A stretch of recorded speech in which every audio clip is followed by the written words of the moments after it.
Hello, TV listeners. It's Mike Dobson here from Thistle St. Andrews Curling Club in St. John, and we're streaming live on Bell Alliant TV1. Joining me for this Papa John's Junior Provincial Championship in St. John, New Brunswick is Kevin Baban. Hello, Kevin. Hi, Mike. We are broadcasting Sheet 7, which is a battle of two Capital Winter club teams from Fredericton. We have the Laura Gusick rink playing against Justine Comeau. Justine is a multi-winner of this event, and she is seeded, comes into the competition, comes into the weekend as the top seed, and our team Campbell is seeded fourth. Both teams have just completed their warm-up and draw to the button, and they should be on the ice anytime. They're having their last-minute chats, and the game will be starting anytime. So sit tight and enjoy the game.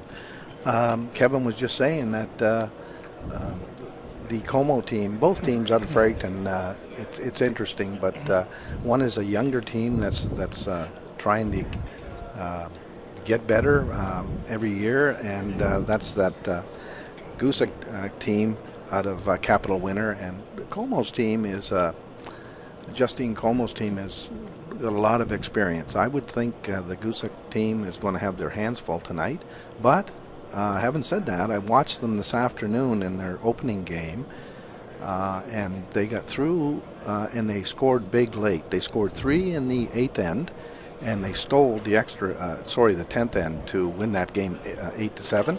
So they're coming into this game feeling real good about themselves after a big win this afternoon. So Kevin, I'm expecting a good game tonight. You know, the funny thing is that you can come in any seed, and if you get the feel for the ice a little bit quicker than your opposition, then not only does it build a little bit of confidence, but of course you can keep the game close against a more veteran team in a case like this. And once it's close, anything can happen. So it all depends on who picks up the ice. You get a little bit of confidence going, and you can squeak one out. So that's right. And Jenna Campbell is actually she skips the team, so she skips the team, but. Laura Gusick is Laura's throwing mate rocks, and Jenna Campbell is throwing skip rocks. So, yeah, I'm a little mixed up here because it's the rotation is going to be a little different than what we're used to. But having said that, the Jenna Campbell team has come off a game. Their first game was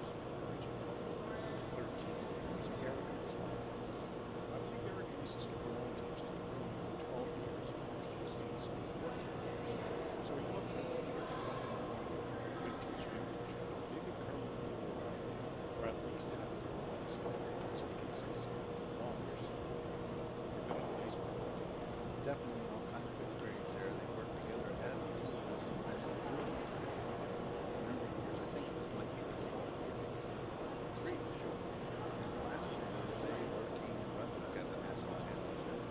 Last year they round robin record. In fact, the year before that,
decisive, very good.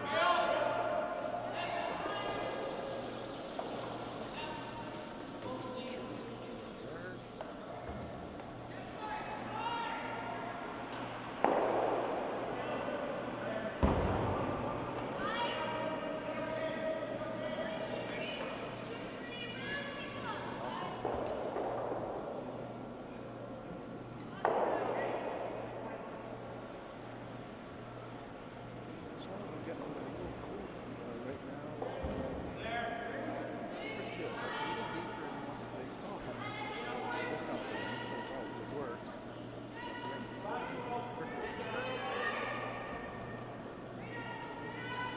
So now this is easy.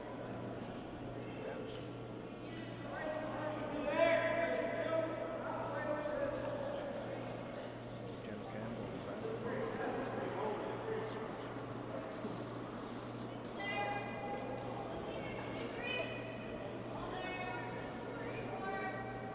She puts her broom down, indicates that the sweeper's exactly where she wants his shot. I like this. I like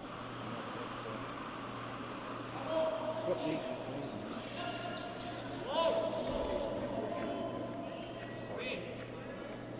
That's right.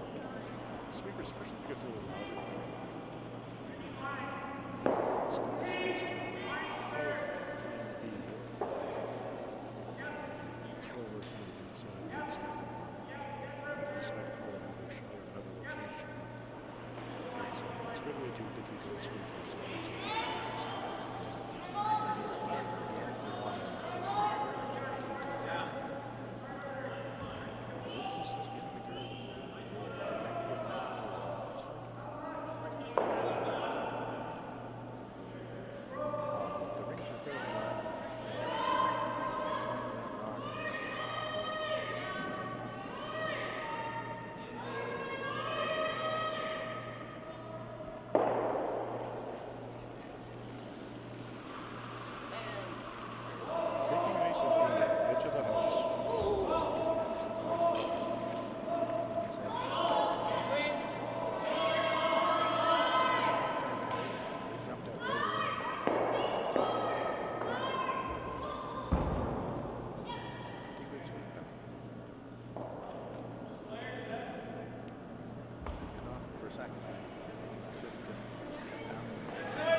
put another one behind the guard.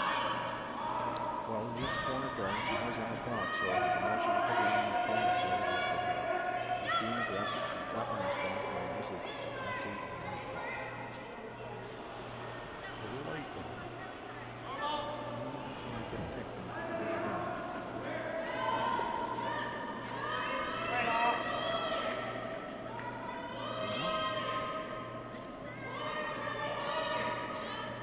Play the exact same shot, which is probably a good idea. Now this is Goose.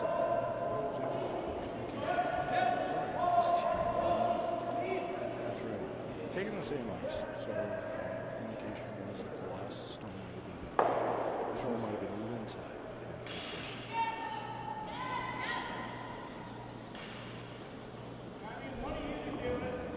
Nice wave. On off it. Right on the nose.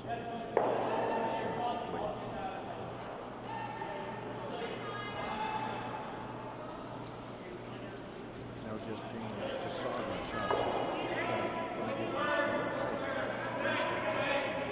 Now she wants to hit the wall behind this corner.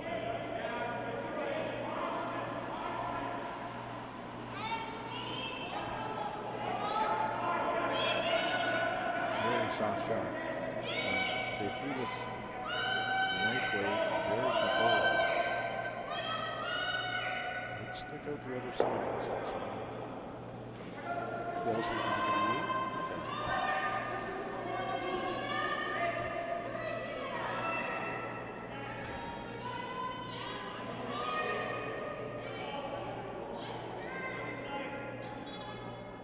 this Papa John's U21 provincial finals or championship here at Thistle St. Andrews started this afternoon at 2:30. So we have one round completed, and it's the 7:30. Doesn't get over, I believe. Monday? Looks like Monday afternoon, possibly.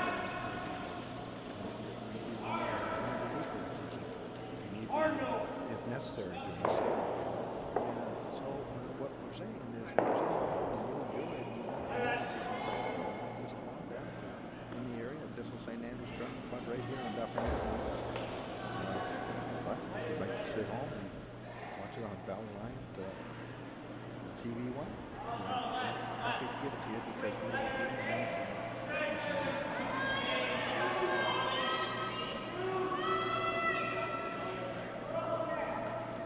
Again, we're trying to get around this corner barrel. This one looks good. It should finish fairly hard right now. Something.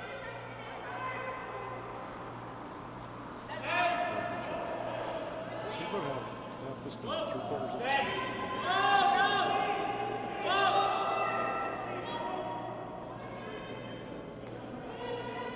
So she's no turn hit here yet. So, but they saw the draw, so she just played it up just a bit. She's probably asking for about half weight, maybe full weight.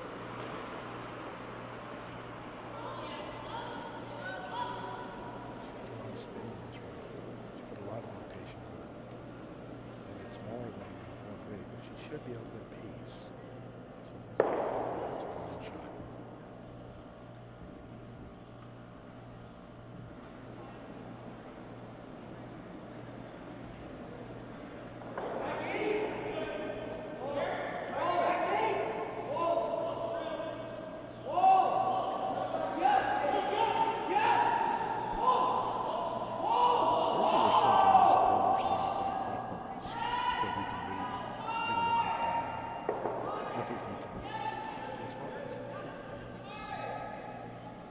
Well, she's got it in the corner there again. She saw this shot a few times. This is Justine Campbell. And, you know, I knew that they had done well the last few years in the provincial championship, but I didn't realize that 2 years ago at the national championship, they players in the semifinals. So last year, again, in the playoffs, they didn't get down to the semis, but they played well. BC, so they've been doing this for quite a while, like I mentioned earlier. I used to coach in just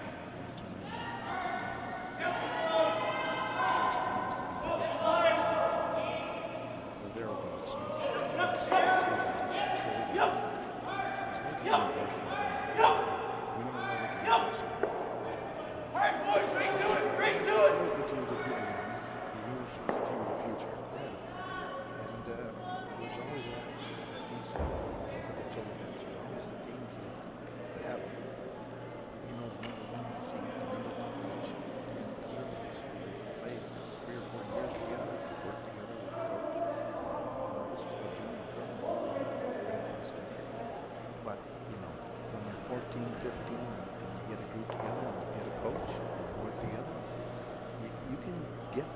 high levels by just sticking together and practicing and working your game. And you know, I love to see the young teams getting involved and working regularly.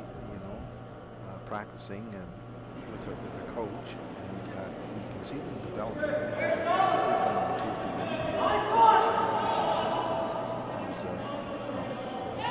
Tim Patterson is playing in the ladies division this championship. Plays on Tuesday night. It's a very good team, strong team. And James Stewart plays in the boys division. Very strong team. So part of their regime, their practice regime, is they're actually playing in the men's and the ladies divisions, and they're learning from competitive teams. And many teams here as well, they know that this may not be their time. But you come year after year, and you keep on competing, keep on getting better. And maybe you're looking at winning this when you're 19 years old or 20 years old. Yeah. Well, yeah, a lot of teams do. They break out when at 18 to 19 years old, and then they win a couple of years in a row. I think she's trying to spill a couple of these rocks on by this call. They were discussing, standing over the stones and looking at them.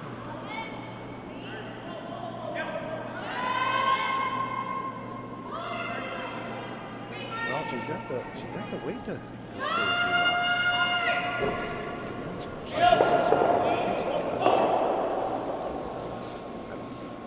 Just scored one.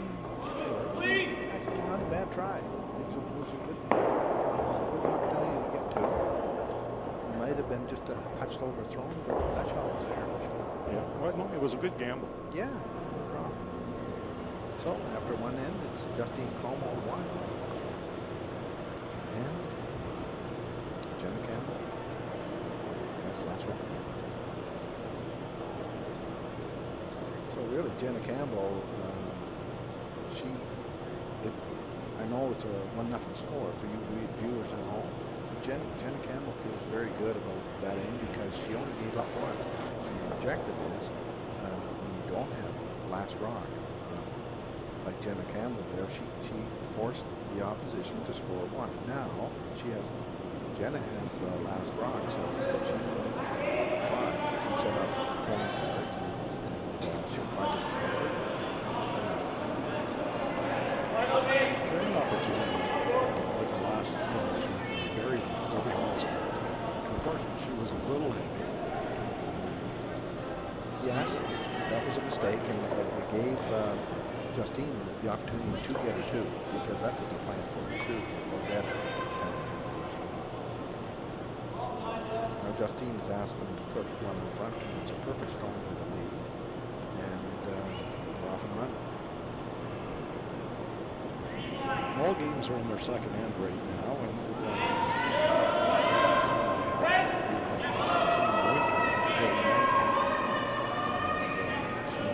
Forts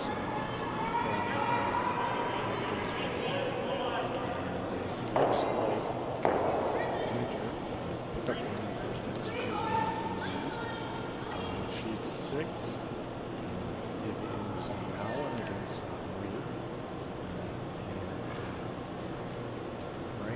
Marine picked up 2. Yeah. So he's up 2-0. And on sheet 8, Beasley against Johnson. Johnson picked up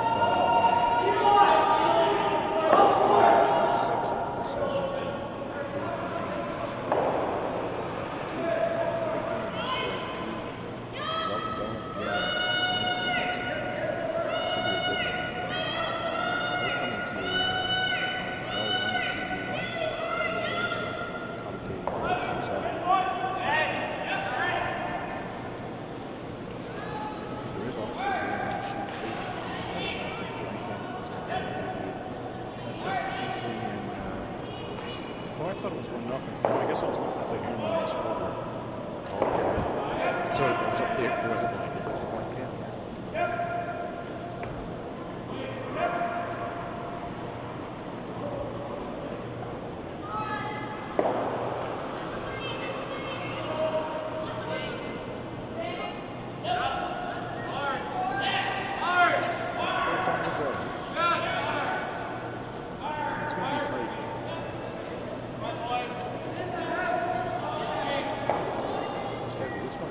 This one's in a good spot.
Jen Campbell's going to ignore this one because she says, I don't need to go after that.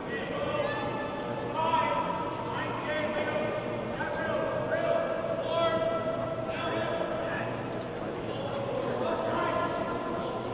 worry about that. I'm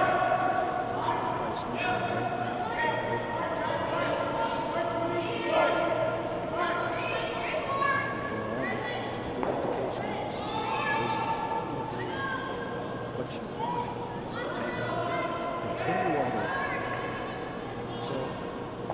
to just try to get it.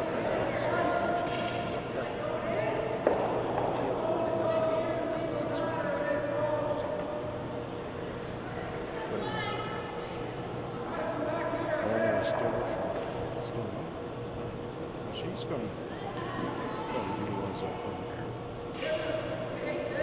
Turn up the screws a little bit, try to put the pressure on the opposition. It's an interesting call. Not everyone would do this. A lot of people would hit that one in front. 12 foot and sit on the side. She's saying,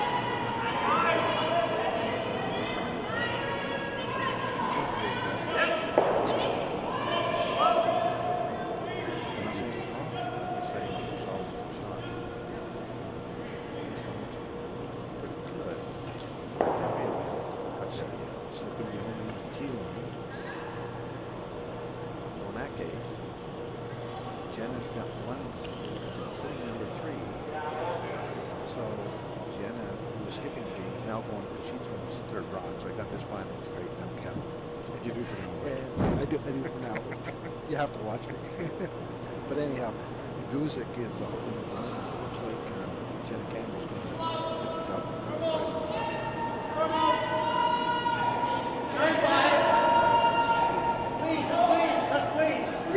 Hard down. Yeah, down.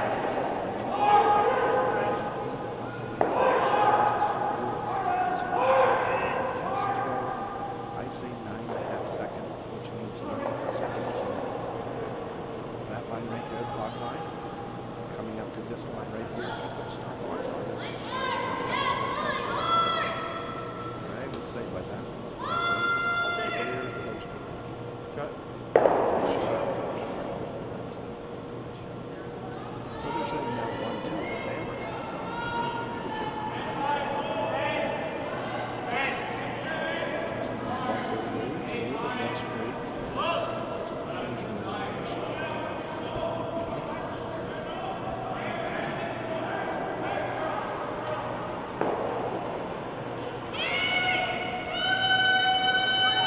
She threw that nicely, jumped right away, Campbell.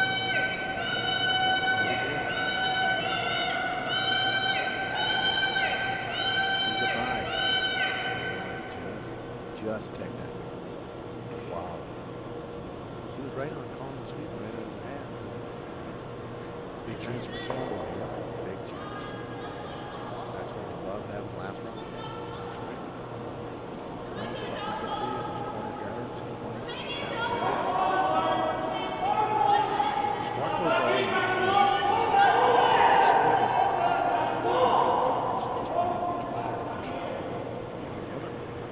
She decided to draw in. Field turn. just trying to say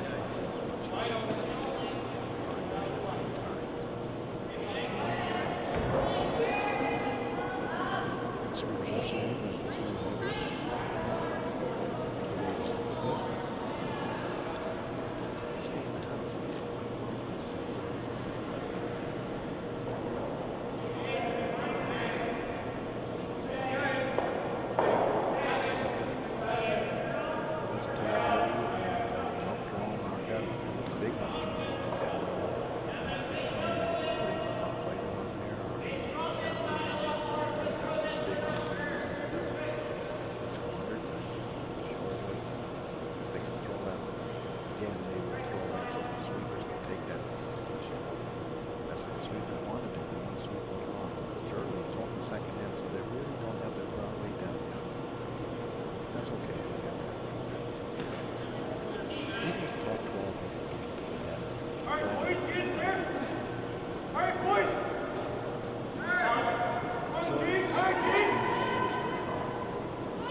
student at Carleton High School. She's on campus in Florence University. This is the first year that she's on this team. So lots of weight. She really like to get the stick around. She did threw the right weight. She stuck around in behind the corner guards over there. I don't know if there's enough room from this angle to make a play. It is a great job. Nothing wrong with that dog. Justine Comeau's looking at it. She's talking about hitting the line, just basically giving up. Drawing in. And maybe if Campbell's right decides to hit it, jam. I'm not sure if that's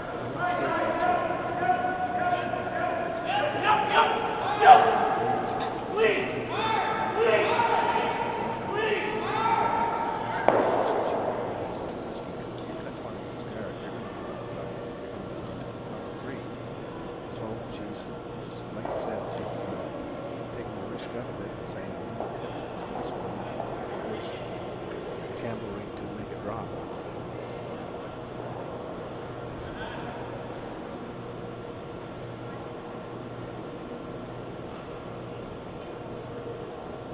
So here we go. She won't overthrow this. And slide. Nice and square. And release. She might get a little emotional. She might get better than this. I think she'll get it though. Looks like it's Nose hit. But so there's a draw through the hole for Toby. There's a chip for 3.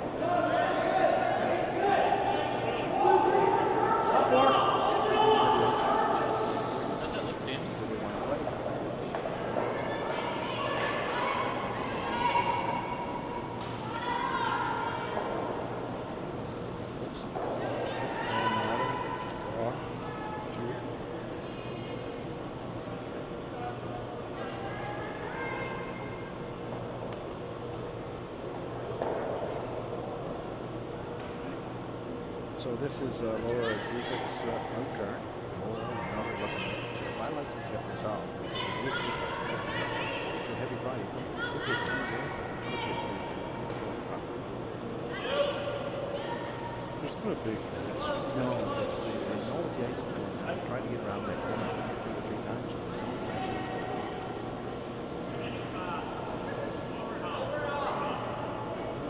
Decided that play for 2. 3 looks right at the bottom line.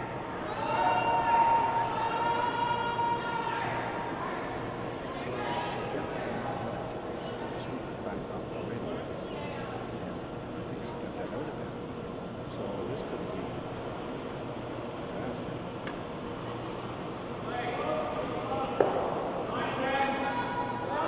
She got a digit. She got her too. Her way. Not the way that it was planned, but There's a couple of things. The weight has been a little hot for the greens. she got away with it.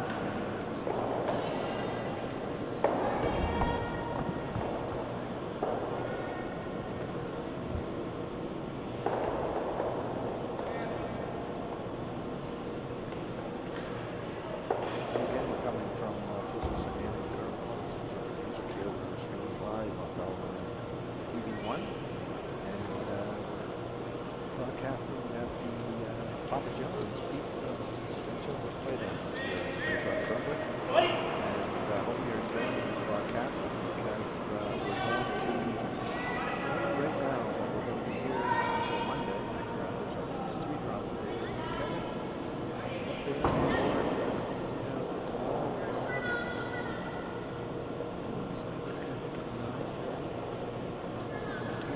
Two games tomorrow.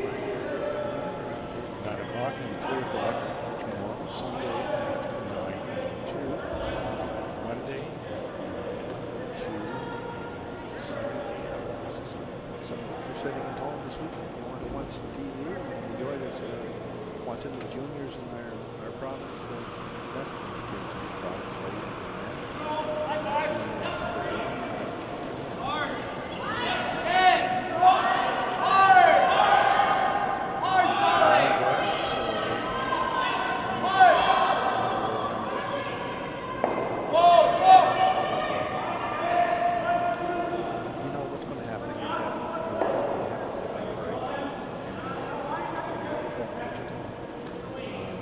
Campbell is the coach for Campbell's team. And Comeau is the coach. So father-daughter and mother-daughter coach. They've been working with the teams for a while. But what they do, the coaches, is exactly what you said. You know, they're going to go and say, I know you're into the game, but do you realize the names sometimes are small. So they'll try to relax them, say just pay attention to that. Just rely on that. Rely on your sweetness. Exactly. And that's exactly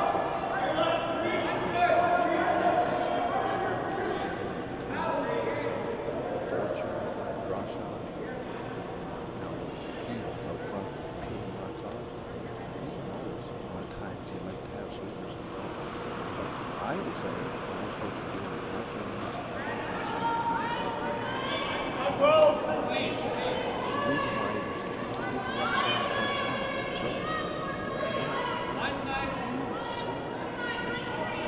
well, I thought it was when I was playing with you, I was really interested because he didn't like me. I don't ever throw my lot too hard. There's a nice shot. The call was corner freeze. Just a bit short. Just has an angle. Not bad. No, that's a good shot. Now they're going to decide who's going to control now with those two rocks. That one up front, I would say is going to be Campbell's to side to the garden. So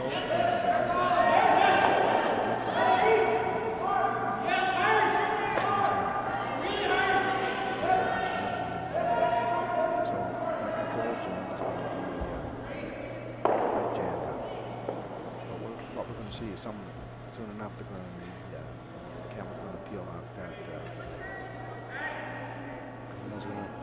She's talking about it now. Getting rid of the long guard. Yeah. She has the hammer. See the ice is taking care of it. So they're just going to up the weight and they should run just dead straight. You know, if you watch it on TV, you're talking about it.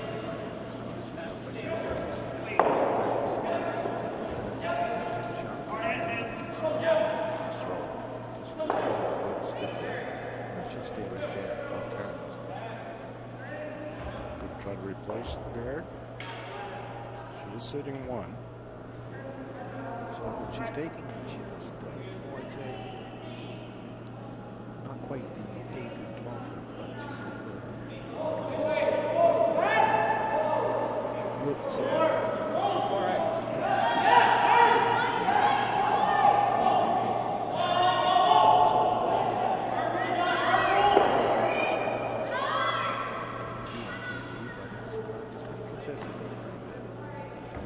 with curling a bit. Yeah. So So maybe they could have taken the 12 or 8 right on that line. I don't know. I have to watch it to see exactly what the ice is doing. And all the ices are pretty consistent. But some have to watch it.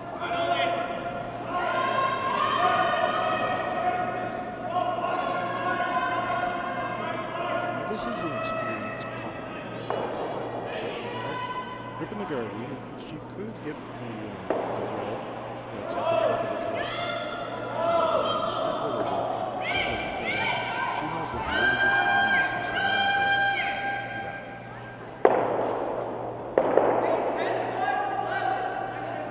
It didn't work out because they left the guard out there, and now Campbell is sitting 1, 2, and there's the center guard left up there.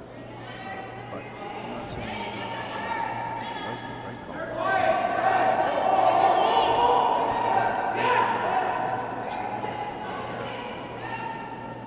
Yeah, the idea of moving on guard is,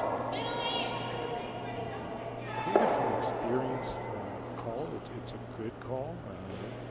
A lot of times when less experienced curlers, if they see anything at the house and they have a chance to take a run at it, they will. And it's not necessarily the best time to do that. And she thought that the guard was going to be, if she was going to give up anything, or she was if the Campbell team was going to steal anything, it was going to be because of that stone.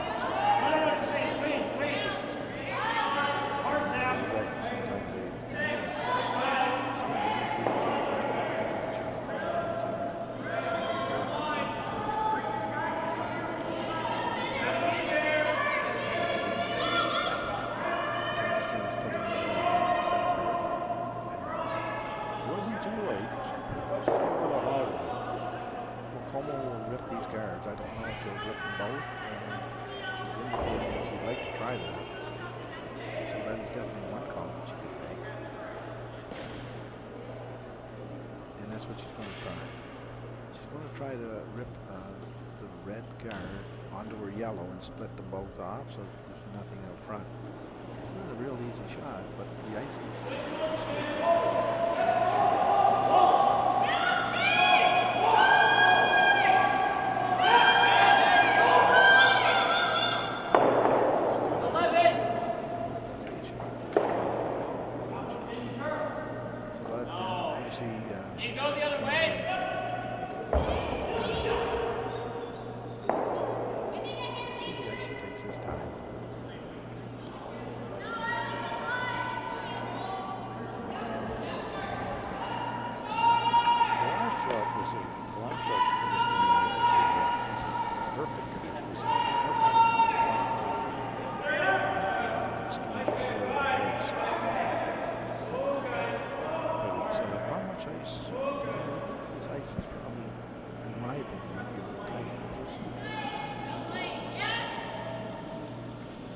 Sweeping it.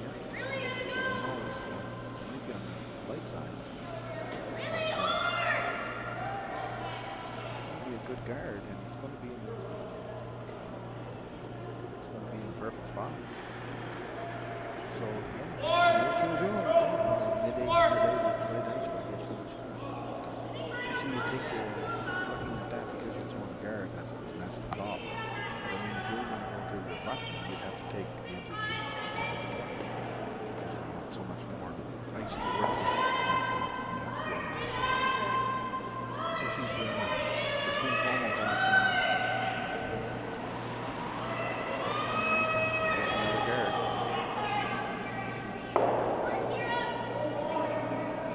Nice peel. Again. Making it look easy.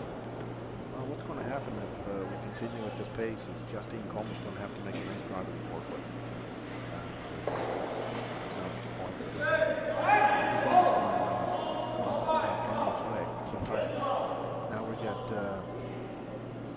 Guzik throwing her first. Again, Kevin, this afternoon they finished up real good in the game. They scored 3 and they still did.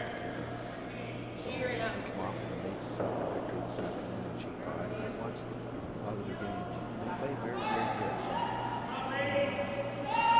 this is not surprising to me that they're going to good count themselves up here. This rock is ugly. It's a little heavier as well. It might be right into the pile.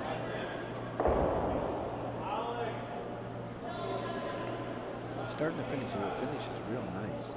I mean, when it starts to grab the curl, it really goes. Now it's going to be interesting.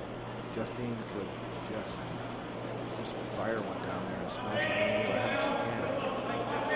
Which is sure that's what she wants to do. She might leave one. But her objective is to get that one off the forefoot. If she can get that off the forefoot, it gives her more room for the last shot. And she does does have one at the back of the 12 Yeah. as well. Trying to bring that into play. Well, that's right. If she hits this right, that one in the back might be number one after the shot. We'll see. She's not getting any hits at all. She's right almost in the center spot, so she's going to have to look at it. Almost two to smash it around. She's 2 or 3 drops now. Once again, Campbell team just a little heavy with their weight. A little bit deeper than they would like. Yeah. They would have liked that rock about 4 feet shorter than that. There wouldn't have been an opportunity to smash the ones around the house. Now I think Justine can move along around that machine. Oh, she threw it. She's looking to get it. Let's get some action.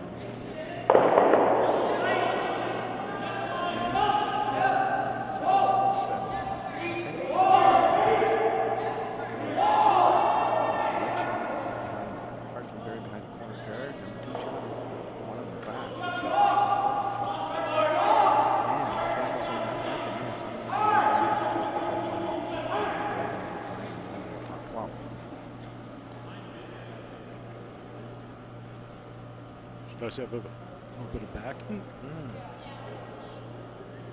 I like this call.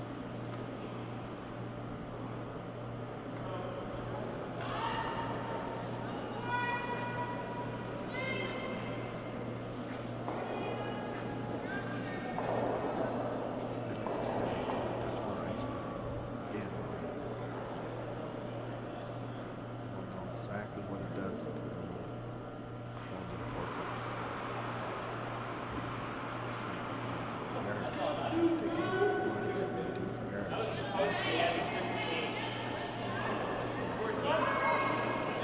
The important thing here is getting the two. That's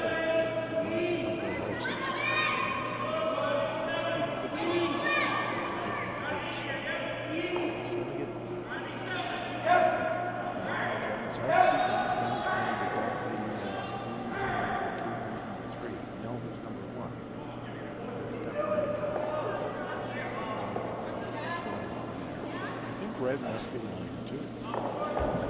No. This one here. Draw for her one. That's what you forget earlier. So it is going to be a one. A draw to the 4 foot. She needs, absolutely, she needs all 8 foot for sure, but a 4 foot is what she wants. She wants to throw to the key line.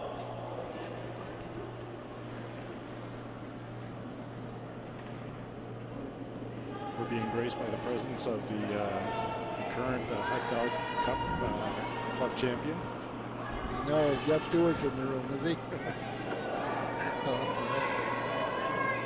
Jeff's team is on the next afternoon. They have to go over to be back here tomorrow. Jeff is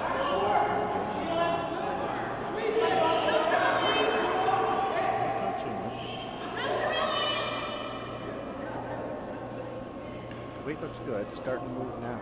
Yeah, I think it's fun. It's going down the key line. That's experience. Sorry. Nice shot. Right to the side of the button. That's how you do that. I'm surprised.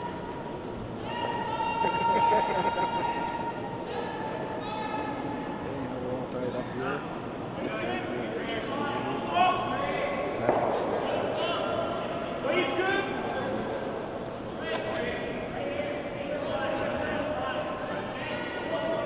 We'll update some of the other scores. On sheet 5,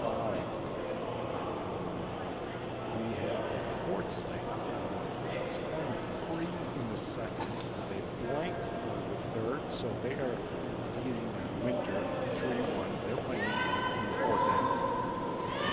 And sheet number 6, Comeau is officially 2 in the first, she's 1 in the second, and 1 in the third. So it's 4-0 lead over Campbell. And over on sheet 8, it is Peasley and Johnston. And it looks like Peasley is up 2-0 after scoring a deuce in the third end. Yeah, they blanked the first 2, and they're So Liam was off another match. 6 and Just glancing over there, just starting to eat. Make tough to feel real tough. I should keep our eyes on this game because I didn't know what number of rock that was. It was a nice double deal, but he also took out one of the opposition couldn't take it up. Nothing short. Yeah, right. But he's up 4-0. He like that because that now he was just stronger. That should be a good game. Back to our game here, we have center guard up from Justine Comeau. It's perfect.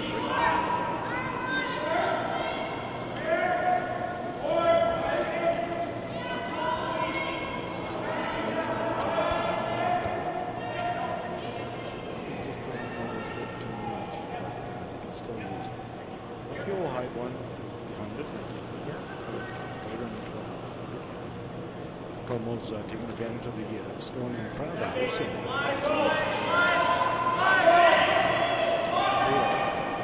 Draw from Kieran Rodney. Some people would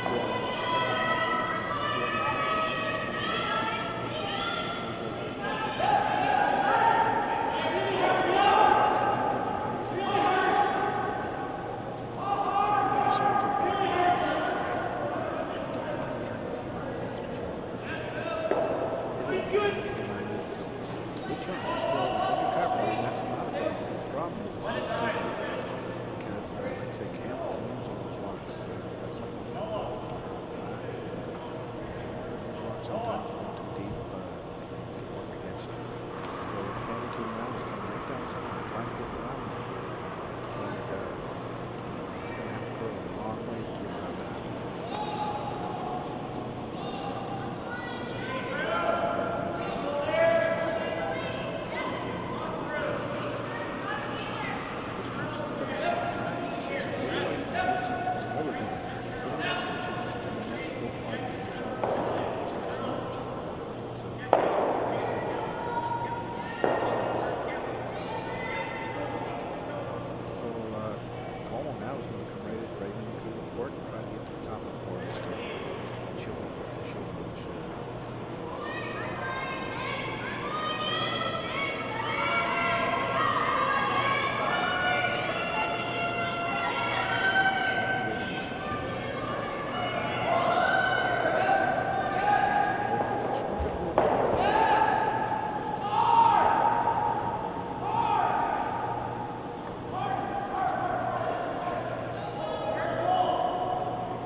That's what the one was just throwing a roll over on top of the other.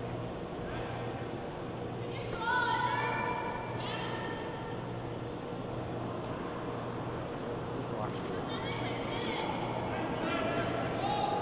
backwards. As you say, they were just being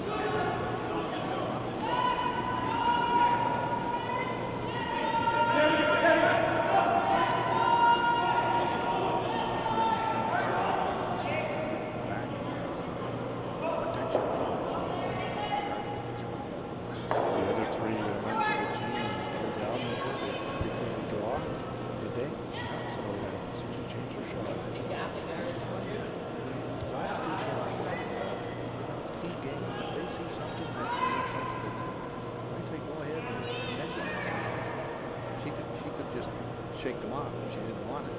But she decided to, yeah, I like that. I'll play it too. And she did. I like that. Coaching's a little light. So this one, it is. There's something she can do. I know it's not well, it's gotten the attention of just decided to try to draw for the third time.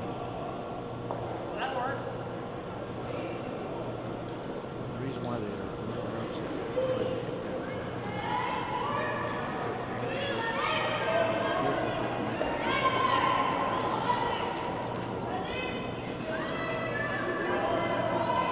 This one's good weight.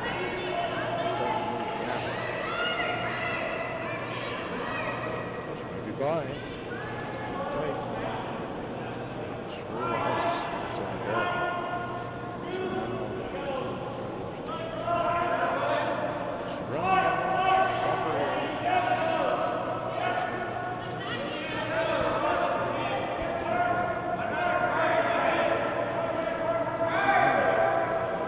garbage in front. Right behind the garbage. Well, don't worry about me. I have a delete button. You do your thing. It is in front of the tree line. Shot wide.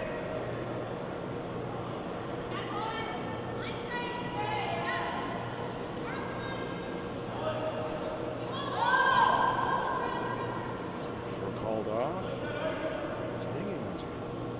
It's going to finish though. It's going to punch it up a bit.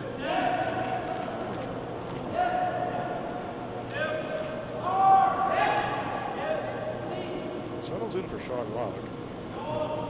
That is behind the tee. If she'd have hit that block, she would have hit that right in the button. Oh, the weight was perfect. Yeah, just how that is.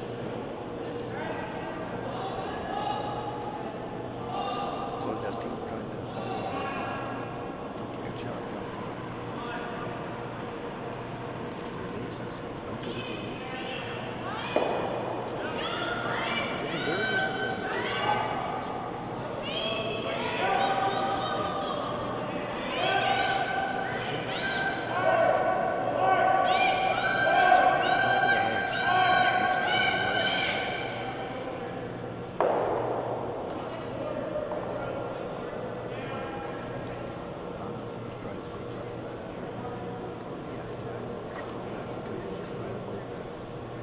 I think if you hit the one that was just below, back line weight, Yeah. I think the red will sit on the back, one at the back of the house, and it could be line two. Yeah. Good. She decided to draw. Try to set it right on.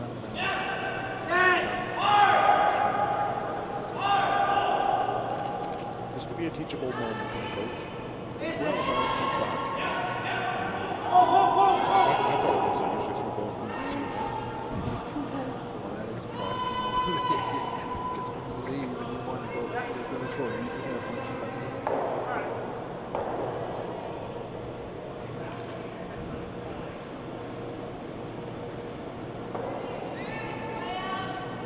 So the weight looks good. Line looks decent.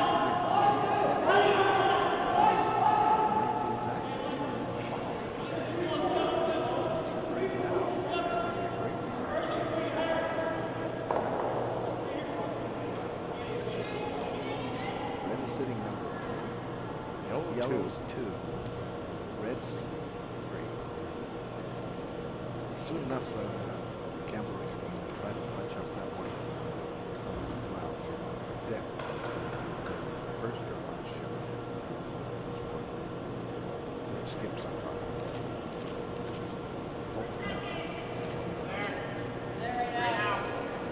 Justin's looking at it. He should get to the inside. Hold it, hold it. Get to the inside of the roll. Just a bit. Whoa, Noah. Whoa, Noah. Not even hack. It's throwing just back right way. That shot.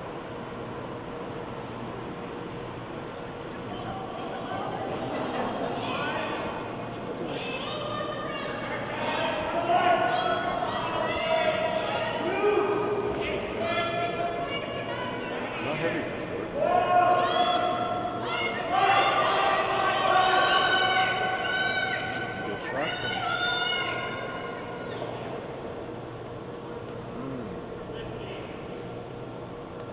No, it's a little short. It's caused problems because now I'm not so sure that losing Campbell want to punch that rock up. That's going to be Comeau. And they can punch hers up. Because right now, Comeau, she can't get that shot wrong. Well, she can see part of it, but She's dead wrong. She can chip it wrong. yeah. It's a shot that is the most likely shot for her.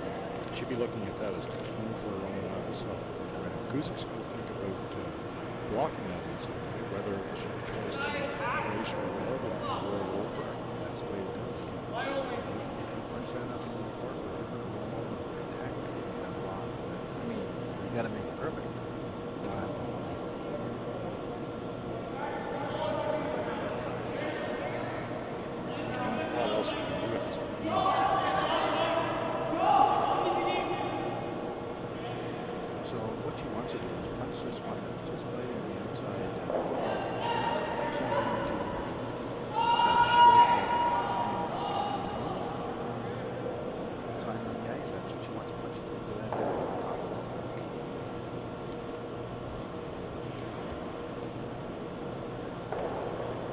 pace is key here.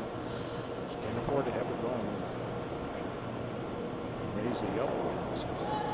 She has to be on the red.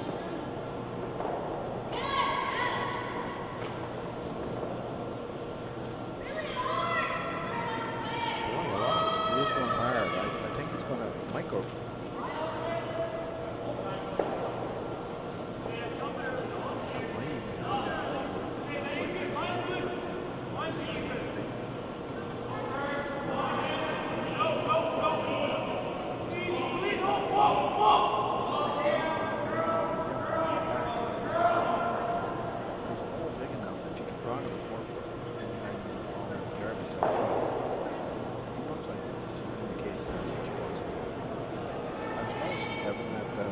This Comeau team, they get all kinds of sponsors. And they asked me if I would mention the sponsors. And sure enough, some quite great ones.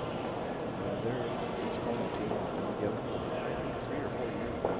Representing New Brunswick the last few years at the Brunswick Championship. They've actually been Team Brunswick and Surrey at the Canadian Championship. They've done very well. They've managed to pick up some nice sponsors. They've got Balance Plus ground equipment. They've got Runback as a sponsor. They got Insurance Services, they're a sponsor. RBC Road Banks is a sponsor. Fredericton Mazda is a sponsor.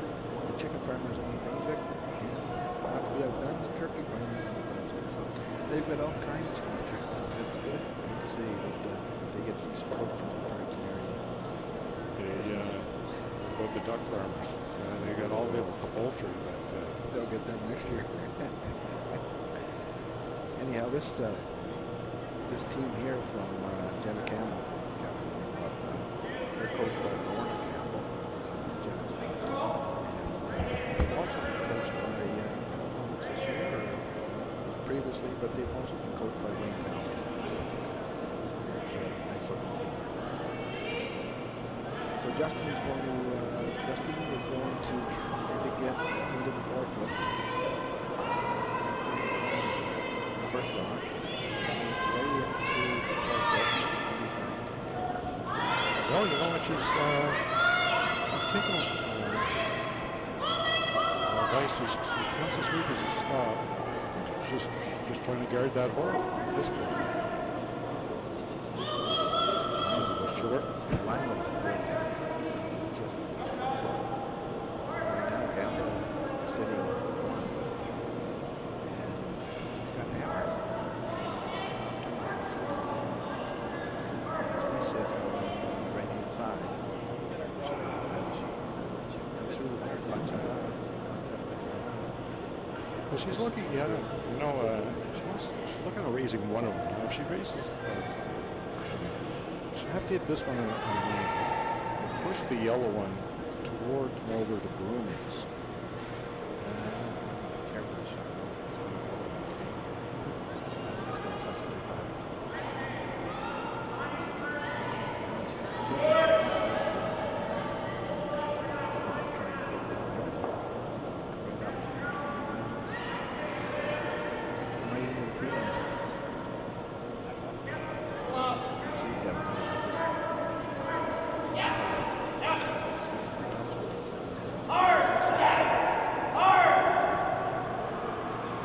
Rubber about the front there.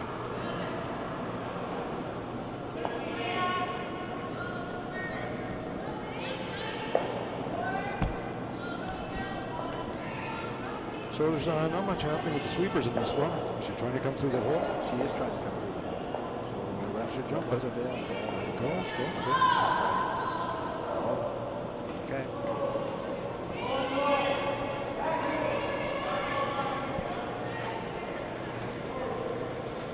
Justine's thinking to possibly raise her yellow, if not to be shot rock and a strong number 2. So she's discussing.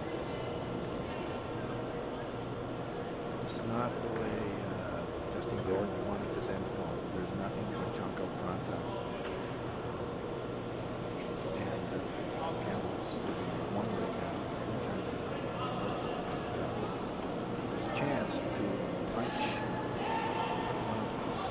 Justine is trying to punch right on the yellow, punch that in for number 1.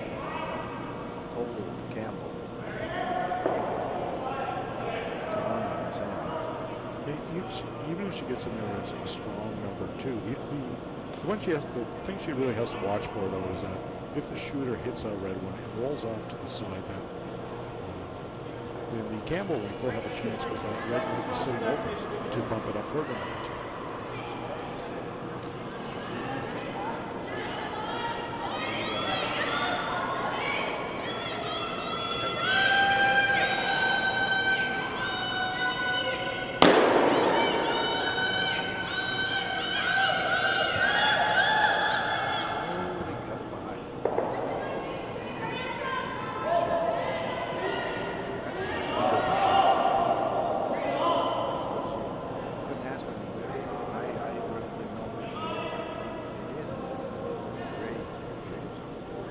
All of a sudden,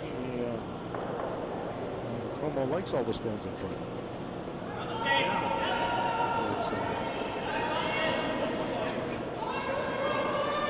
Campbell might try to hit the one that was just thrown, won their own back. Maybe with luck you could hit the shot rock on an angle, but I think it goes right back onto that red. It looks like it's just bang, bang, bang, bang, like 4 of them in a row just lined up to move. The other thing's squirting. It's on the floor now. Off the one red behind it. And you get what it means. I don't know. It doesn't look that way. Depending on the way to yellow or red, she could give up a steal of 2. She could get a 1 or 2 if you saw this.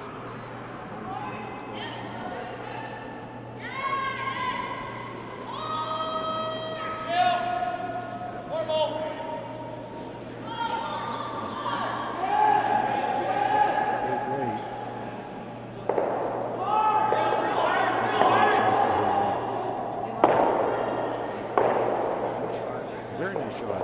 2 great shots. Smiles to her face, yeah. That's why it's good. It's very nicely done. So the Campbell rink picks up 1 in the 4th. So Comeau gets the hammer back, down by 1. 5.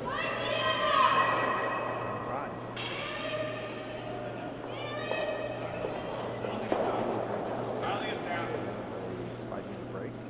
So we'll be just silent for a few minutes. Yeah, you can go. You can go. Next end. You can go. Maybe. I don't know.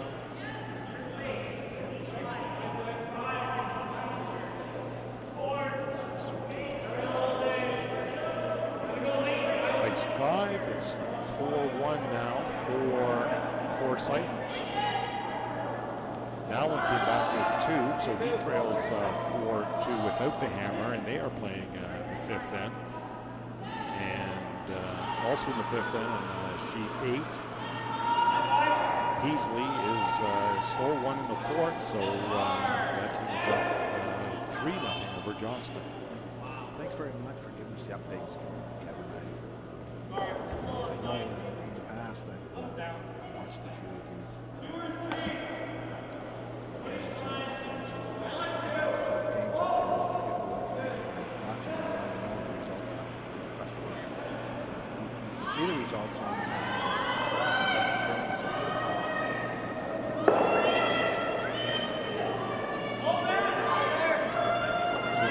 this site. 2.5. I'll tell you what's going on. Some great shots being made here. I'm just glancing from up on all the sheets. Just some great shots being made. Some great example of junior curling in New Brunswick. And, it's highly competitive, but these kids know what they're doing. No question about it. And, you know, my experience is these kids right out here now, girls and guys, they'll continue to play this game because now they're enjoying it at a high level. High school play together. Majority of them.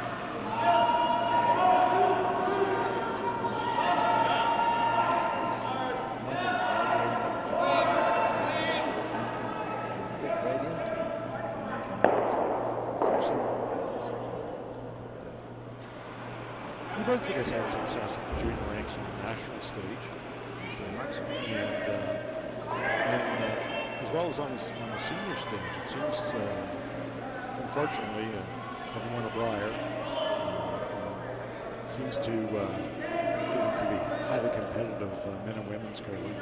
We don't fare as well, but with junior curlers, we've got some of the best junior curlers in the country, and you know, we have former Canadian winners out of New Brunswick who have had very successful curling careers, and so when you're looking at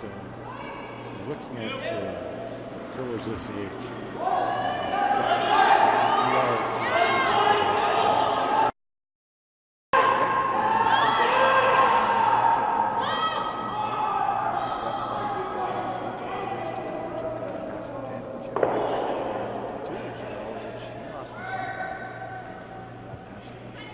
Comeau and the junior boys Did very, very well. Yeah, they went to the final. Yeah. Oh no, we've had good results. Sheldon won the Canadian, and he won the Worlds. Shard, Yeah, Ryan Shard and that group, they won. Melissa McClure won. The results. Andrea. Same thing. You know, we had. You're right when you say our junior program is as good as you get. Unfortunately, we don't have the numbers that some of the other provinces have, but what we put on the ice is good quality. And I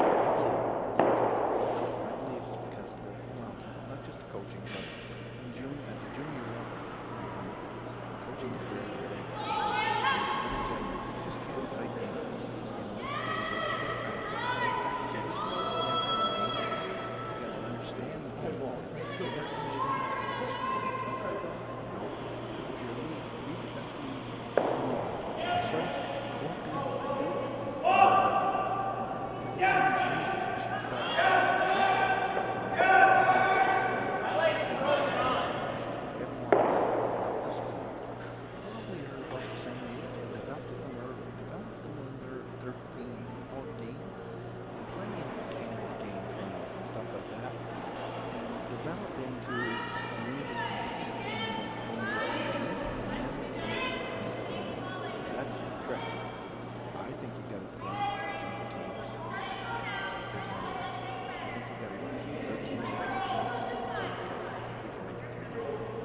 Someone's got to work with them full time.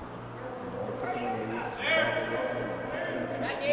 Yeah, we're there. We're definitely right this I after. think that's where we've had such a good results. Well, and the curlers have to have fun as well. If they're not going to be having fun, the teams are going to stick together. Well, they won't stay. They won't do something else. So, that's it's very true. You have to have fun. If you're going to spend a lot of time in any sport, you've got to enjoy it. You're talking about being the best league in the province, and I was talking to someone just the other day about Jane Boyle, who's a women's curler. She's been to the Scotties I don't know how many times, and just runner-up at the Canadian Mixed, I believe. And They won the Canadian Mixed too. Jane won the team. a few years ago, and she just wants to be the best league, and she is. 10-5. And it's a position that truly every position on the field. Everybody's got their jobs to do. They can place rock to set up the way you want to play the game. And second stone, second stone definitely get you out of trouble. Doubles and stuff like that.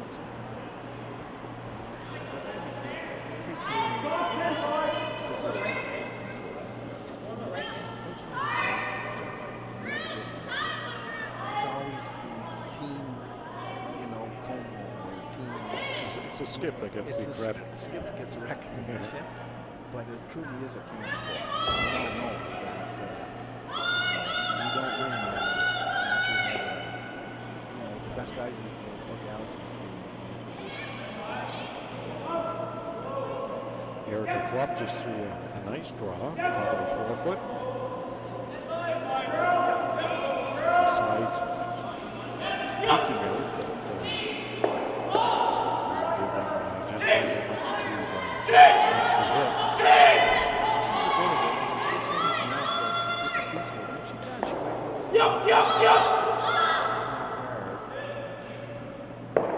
Nice throw. Wow, and she most of what you can see is getting away with that way. Justine Coleman's going to get around, try to get around that center guard again.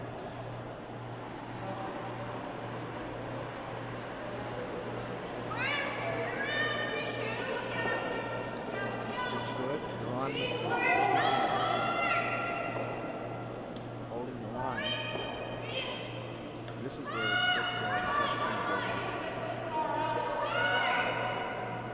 A little light. Sit in front.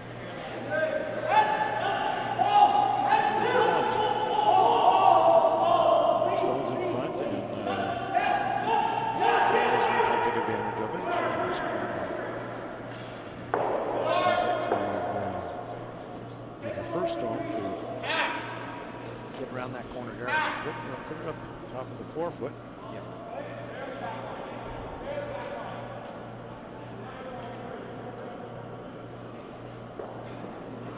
Just taking the edge of the shot. It's right to me. I've seen so far.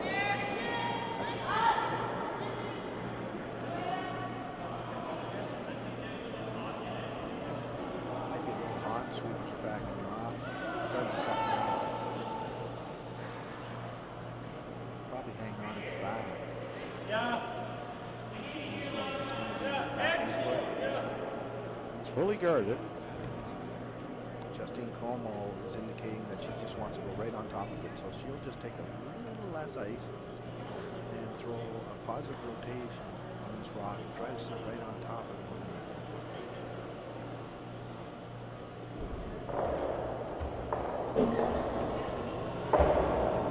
I'm just getting, just to let you know, Mike, I'm just getting some text messages and some criticism from some of the local curling community. What are they saying? They'd rather be having a drink than in here to help us out. So, yeah.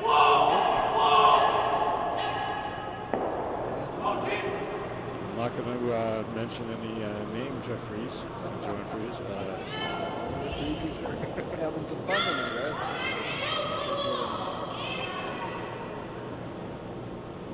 This is real good. This looks like a nice shot. Sits for her.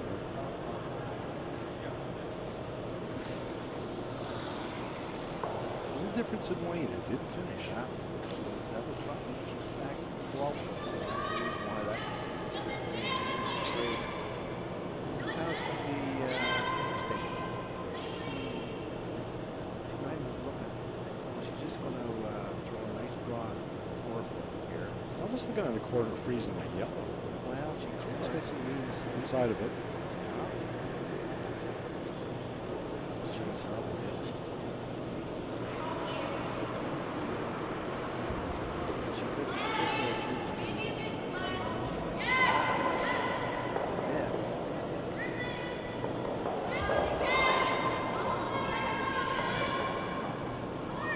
We just have to work on it, though.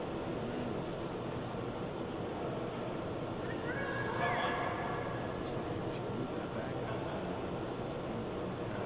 that's a great shot. That's a beautiful shot.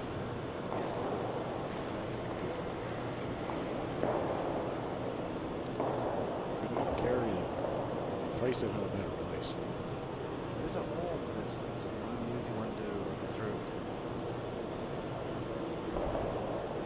Seeing that last rock that was thrown was number 2 now.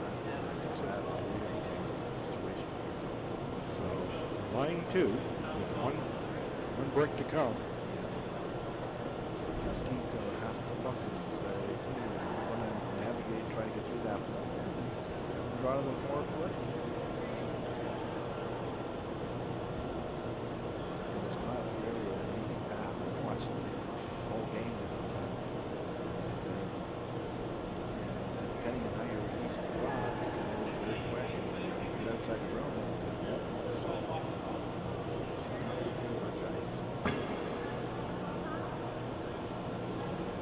looks like she's trying the hole.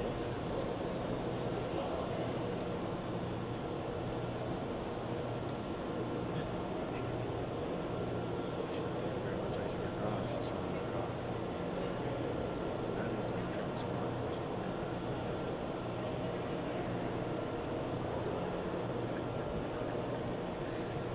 Tell them cheers. Cheers to those people who are sitting on the couch having a beer. Hope you enjoy it. Cheers.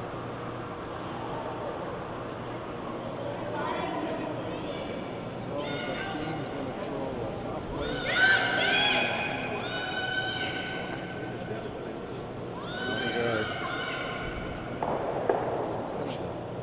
Tough spot. So,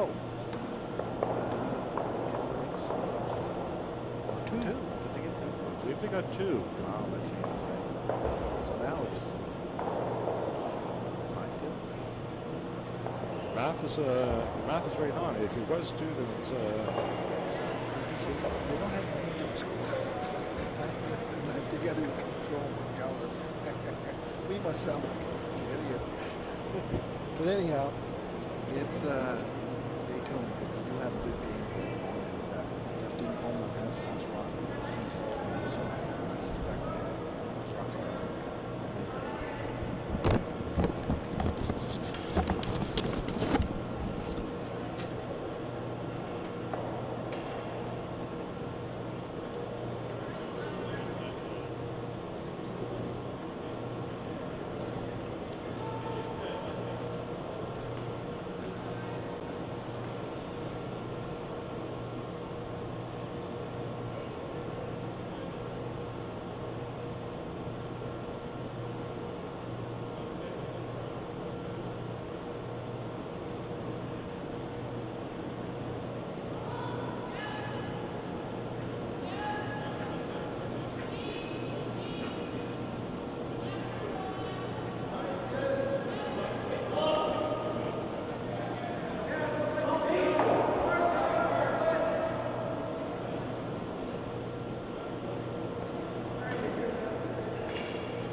Check, test. Test, test.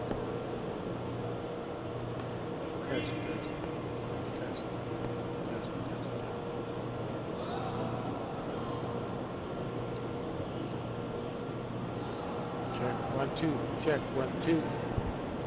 Test, 1, 2.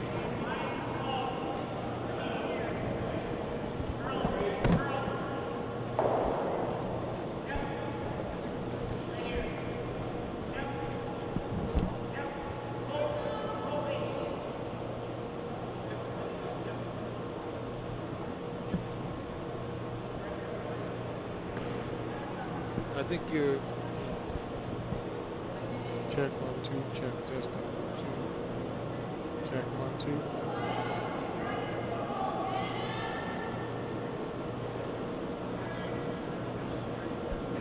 Check, test, 1, 2.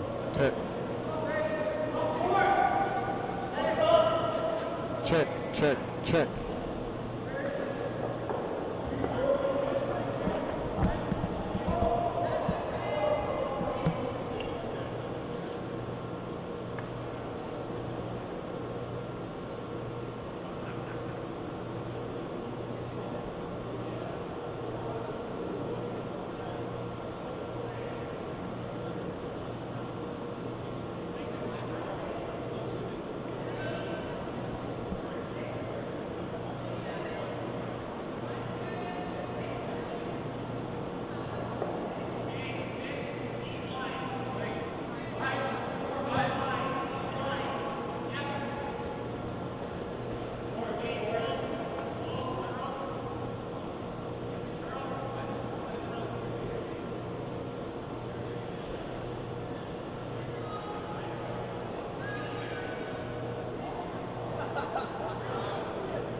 Sorry, this is his.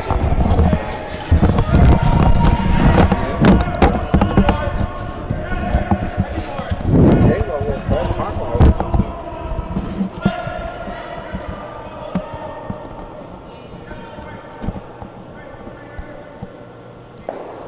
Well, we're back, Kevin. Sixth end. Almost got hammered. Got a rock.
Years ago, she lost in the playoffs.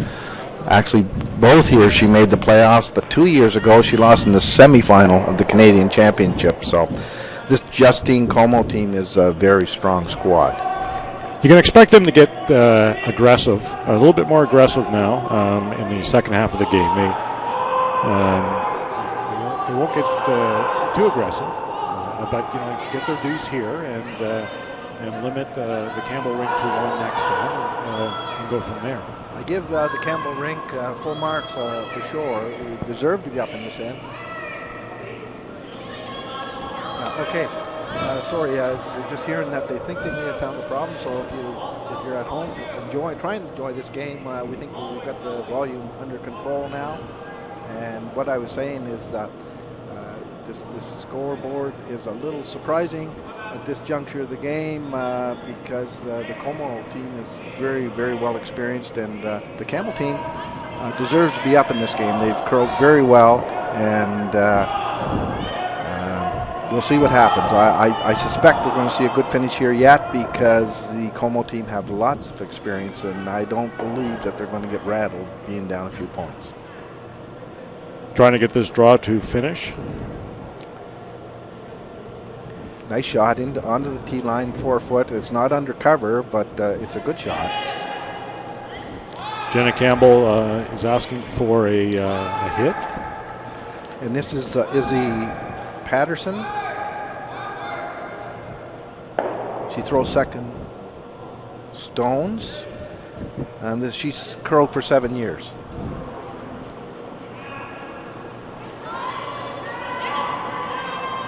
She goes to St. John High School. Yes. So we have a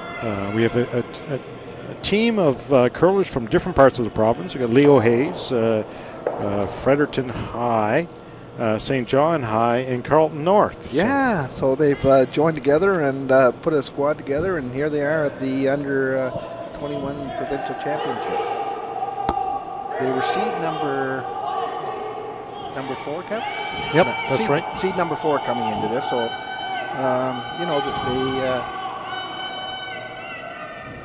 they look forward to, let's see, years curled. Well, Rebecca Watson, the lead, is curled for 10 years. Izzy Patterson's curled for 7. Jenna Campbell, who skips the game but throws third. She's curled for 10 years, and Laura Guzik has curled for 5 years, and this is her first year with this squad. So it is, in fact, almost like I would call it almost like an all-star team from across the province. Got together from different schools and put a team together, and their coach is Lorna Campbell, Jenna Campbell's mother. And they've also been, I see, got coaching in the past, maybe this year, I'm not sure, but they've also been coached by Wayne Talon. Of course, he's the 2014 part of that team, the World Senior Champions. Looking for a guard. She realizes that with Comeau having one at the top of the house, sitting number 2, that this shot rock is very important. Maybe curling a little bit too much, but I think she's going to sit in there for second shot.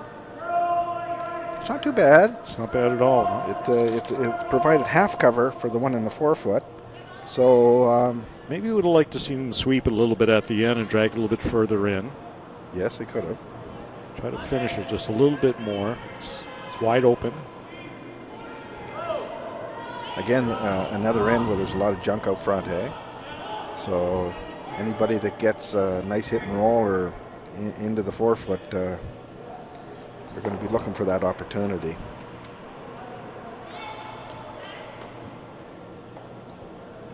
So this is... We want it to curl just a little bit more. She's looking for a nose hit. Get it. Now this is an interesting situation now. So those 2 yellow stones are dangerous stones. So she decides that the best shot is to guard them. So can't run them in and still protect her shot rock at the same time. Yes, you're right. She's asked for a halfway guard. What I mean is halfway to the house. She doesn't want it too tight because you might be able to sort of bang it up to the forefoot. So she wants a kind of a center guard halfway to the house. And what she wants to do is just try to protect the one that's in the forefoot and also prevent Justine Comeau's team from promoting the one that's in the top 12. So it's kind of a twofold shot, and it spun hard at the end, and in fact it still left the opportunity for Comeau to tap that back if she wants. But she says, you know what, I'm going to save that for later on, and I'm going to start ripping the front and see if I can get a clear shot into the forefoot later on, which is, I think it's a good call. This is the 6th yellow stone of the end. Yeah, and sometimes you wonder if it's too late to peel, but I don't think it's ever too late to peel when there's that much junk out front. And she's opened it up a bit so that now she's got 2 opportunities to promote rocks out front. And I think that was a good call. And it's cleaned that side out, so she's left herself an opportunity, knowing that she's got last rock, and she's still in pretty good position. Laura Guzik is they were looking at it and wondering, realizing that they can't cover both yellow stones. Right. So they're trying the double kill. Are they? Okay. And sit there and still provide some a bit of a guard possibly for their shot rock. It's a good call.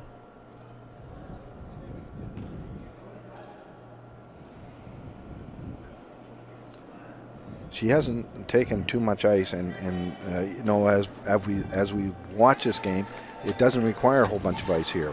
If you keep your good, solid control weight, that should run fairly straight. Sweepers are going hard on him. They jumped it right out of her hand, so I don't know. Maybe she was just turned it in a bit, but that's a bad break.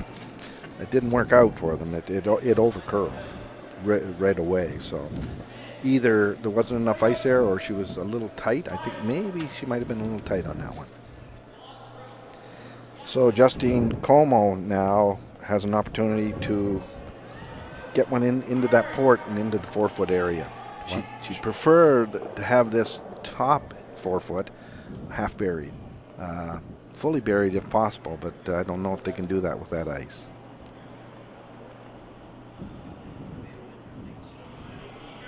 So the 4 stones in front, she does have a lot to get behind if she can make a finish. And then Laura Guzik is looking at either a mangle raise or following her in. This is amazing. I'm looking at their profiles, Kevin, and Justine this is her 14th year curling. She's a business administrative student at the University of New Brunswick. 14 years in curling already.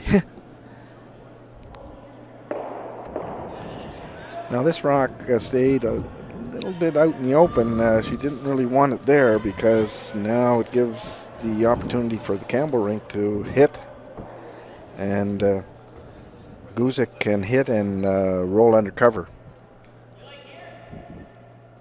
She has the option of actually rolling either way, to the left or right. Yeah, they're going to have to make that decision when it comes out of her hand. She's throwing big weight. Bigger than what they probably need in this situation. This type of shot probably should have, you might look at board weight. That was control up. Yeah, So, a little of an inexperience there, I believe. yeah. Well, again, the scoreboard, you're 5-2. You're feeling excitable a bit. But Justine Comeau, she looks like she's going to get her deuce. I predict she would put this in the 4-foot, and it should be a 5-4 game. We'll see what happens.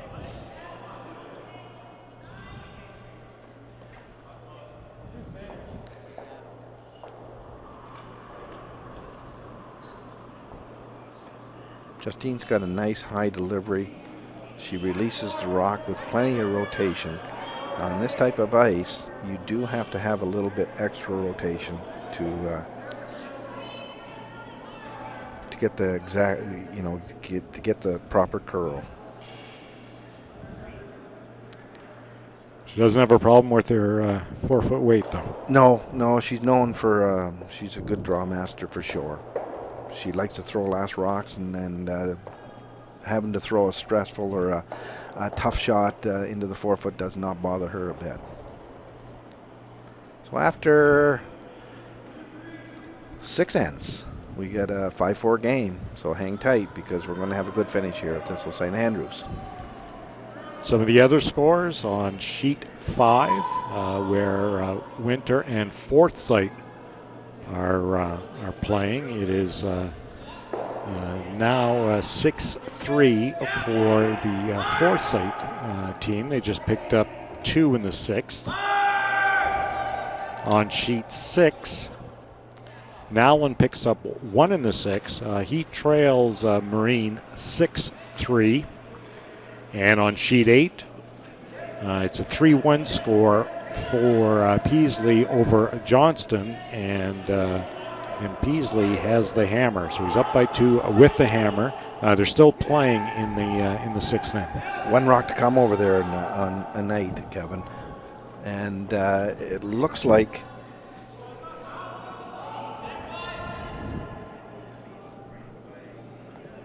Peasley is throwing his last one right now. He's up 3-1. And he's lying second, third, and fourth shot, and right. He's going after he's trying shot to rocks. Pick one behind. He's trying to pick one out behind the 4-foot, just behind the 4-foot. It's almost completely under cover. If he makes it, he's going to score a big end. And he's up 3-1 already. This is the last brick, so we'll just keep on this one until this. Guess what? He made it. He chipped it out of there, and they got 3. So now that's a 6-1 game over there on sheet 8. So we got the guards in front. Mm-hmm. Got the center guard and corner guard. So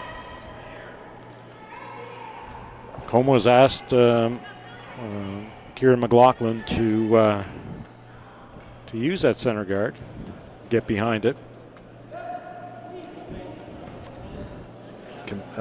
Kira is a computer science student at University, UNB. She's curled for 10 years. It's the exact same squad that's represented New Brunswick the last 2 years. We're right here at Thistle St. Andrews. Commentating with me, I'm Mike Dobson. I've got Kevin Baban with me tonight, and we're here at Thistle St. Andrews, and we're streaming live from Thistle with Bell Alliant TV1. I hope you're enjoying the broadcast, and like I said, we're here all weekend, and we're going to be broadcasting every draw. If you ever want to take an opportunity to come on down to Thistle and see some of the best junior curlers in the province, you're more than welcome to come on in. So we just got the thumbs up, Kevin, from the boss here that the volume now is all right, and I guess we got a few calls saying that we were not loud enough, but I guess it's good now. Yeah, we just heard it's good, so apologize for earlier. We just had a bit of a complication, but it's now under repair. It's important to know people who may like to try this sport. Drop by your local club. I'm sure any club in the province will let you go on the ice, and someone will take you out and show you the basics of the game, and it's played by young and old. So if you're watching this and you're not familiar, or you think you'd like to give it a shot, drop by your local club. And just ask for a little help. Say you've never tried the game, but you'd like to give it a go. And I'm sure every club in the province will be the same as we at Thistle St. Andrews here. We'll take an opportunity to set up a time and give you a try at it, And it's not as if we're just going to throw you right out there. We're going to give you some basic instructions and just show you how the game works. And we've got programs for beginners, and we've got people here at Thistle, and like they do at every other club in the province. And we'd love to see new members all the time. Nice draw. It is a good draw, right to the 4-foot, undercover.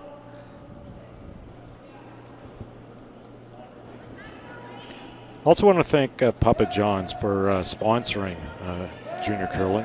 It's very important that we do have companies step up and support the sport, and so hats off to Papa John's for sponsoring this event. Yes, and on behalf of New Brunswick Curling Association and all us curlers, the seniors, I'm a master curler. That means I'm over 60. But no, we do appreciate Papa John's and the support that you've given junior curling in this province. We really appreciate it. Thank you very much.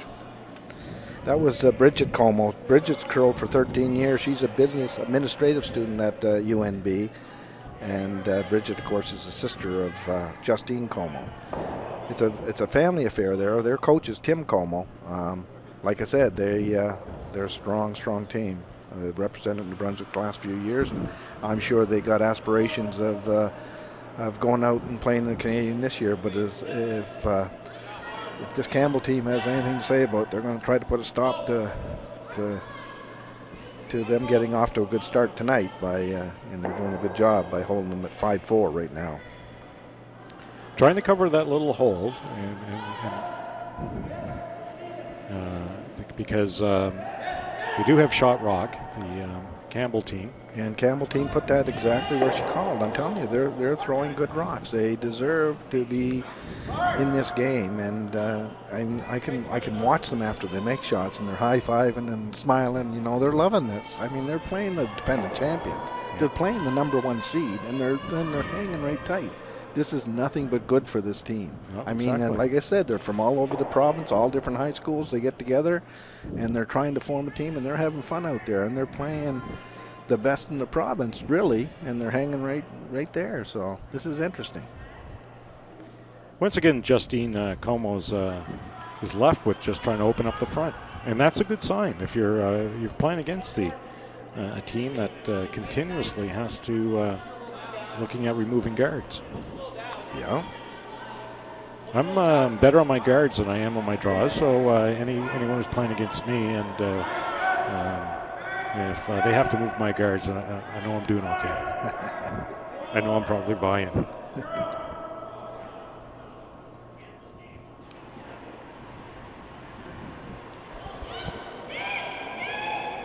So they're trying to peel off the front guard, and this is up weight. We call this a good peel weight. And she smashed a few rocks around.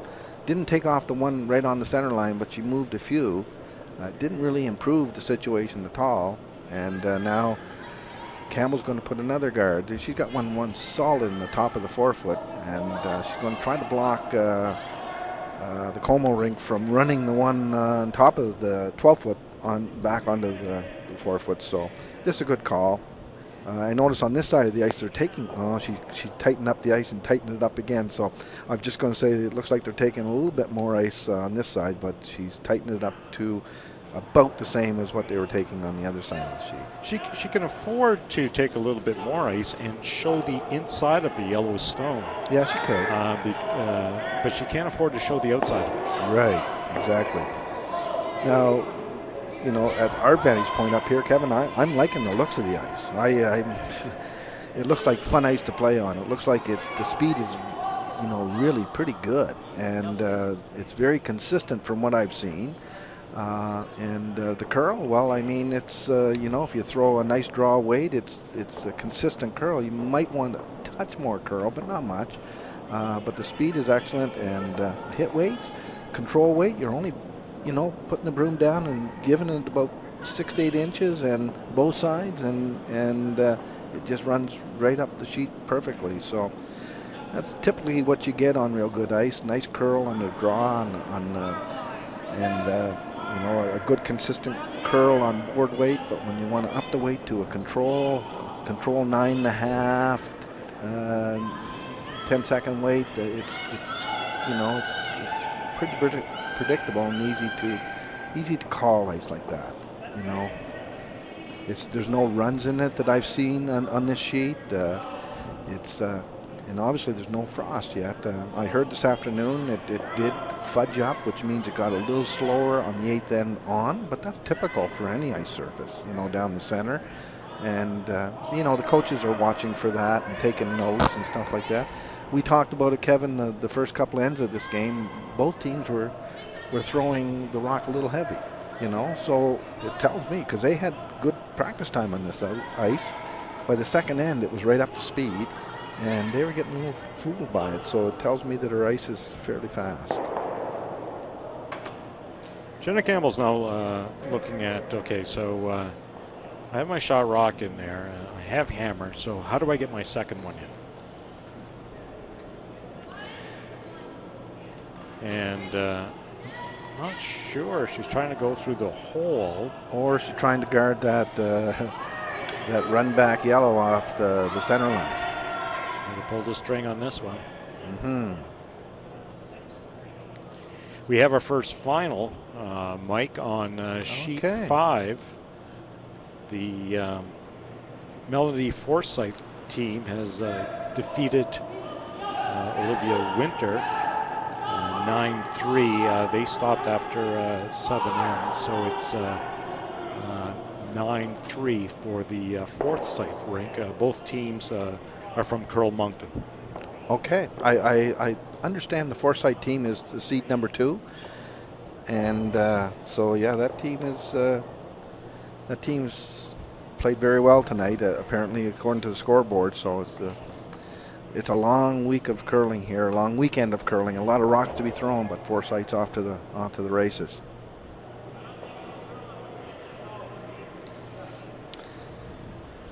So looking at the raise. She is looking at the raise, and she's going to be throwing fairly good weight. I would say maybe a little bit control weight. She's not taking hardly any ice. Might be a little bit more than control then.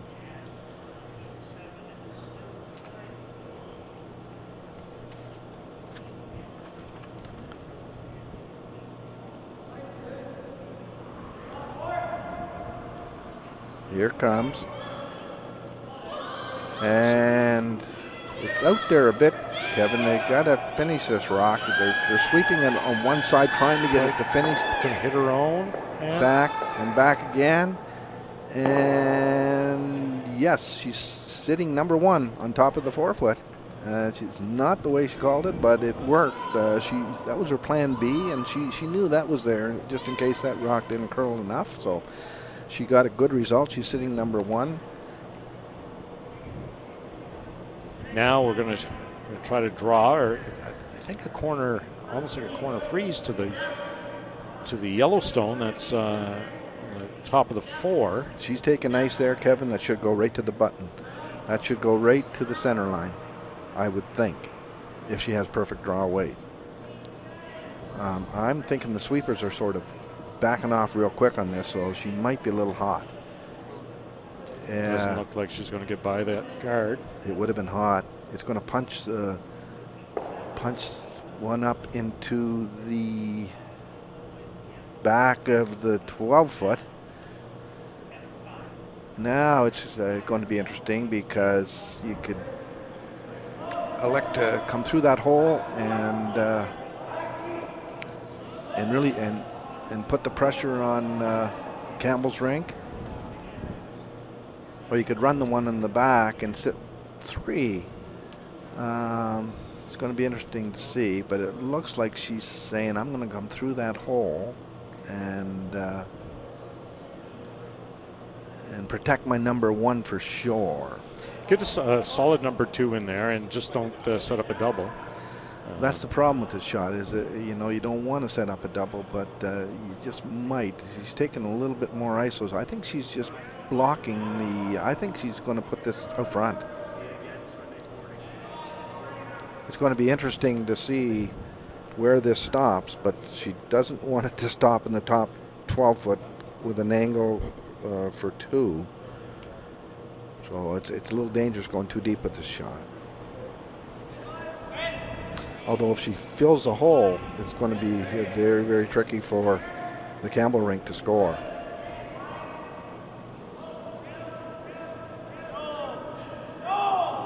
Comeau realizes there's still 3 ends to play after this. True. Take your 1 and tie up the game.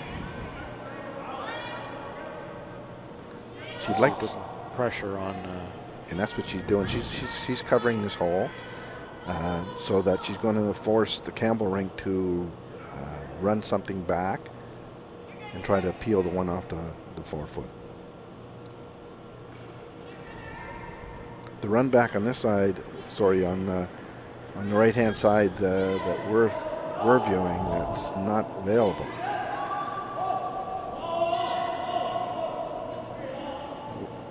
I think they're going to try it, but I don't see it. You see what I'm saying, yeah, Kevin? Looks because like they're offset a bit. Yeah, they're offset. I just don't see the shot working. She has to get to the nose of it. Mm-hmm. Pretty close to the nose. Yeah. I like this shot if it was straight on. You didn't have to worry about that one on the side of it. But she might get something going for her off of the one in the corner.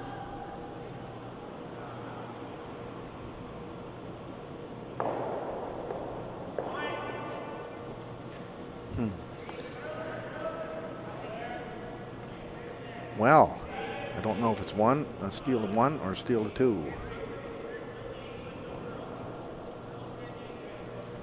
Can you see from the overhead? The girls are looking at it, and they're having a hard time to yeah, so I guess we're not going to call it from up here. But it's at least 1 for sure. I'm guessing it's 2. That would be a big steal at this juncture in the game.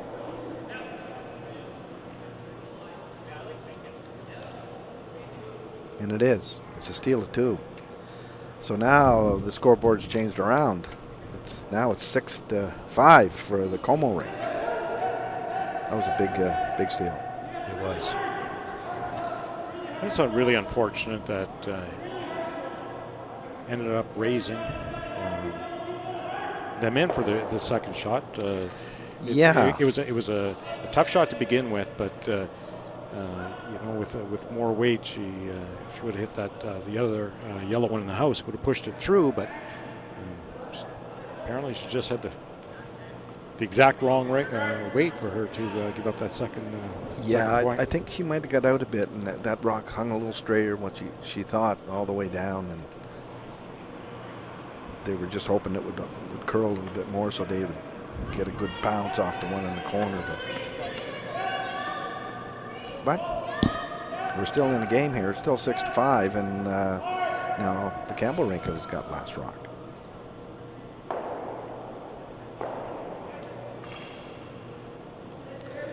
Liam Marine is ahead of Jacob Nowlin 8-3, and they are playing in the 8th end now. Yeah, they're just cruising along. I've been glancing over at that game, and Liam's team has not missed too much tonight. There's his grandfather's downstairs. Oh, you can watching bet. The game. You can bet.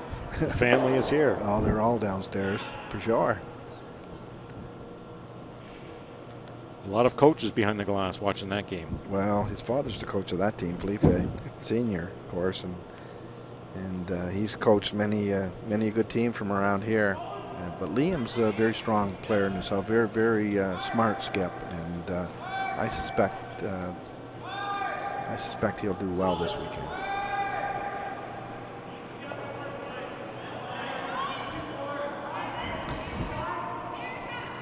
So Kira McLaughlin is throwing her second shot. Her first one, they wanted a center guard. It just overcurled a bit, but she has nice weight on this one. She hit and sticks into the 4-foot area, which is a good shot.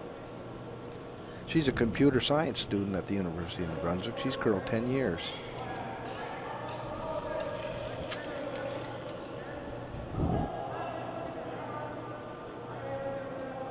Rebecca Watson, she's a grade 9 student at Fredericton High School. She's from Hanwell. Grade 9, eh?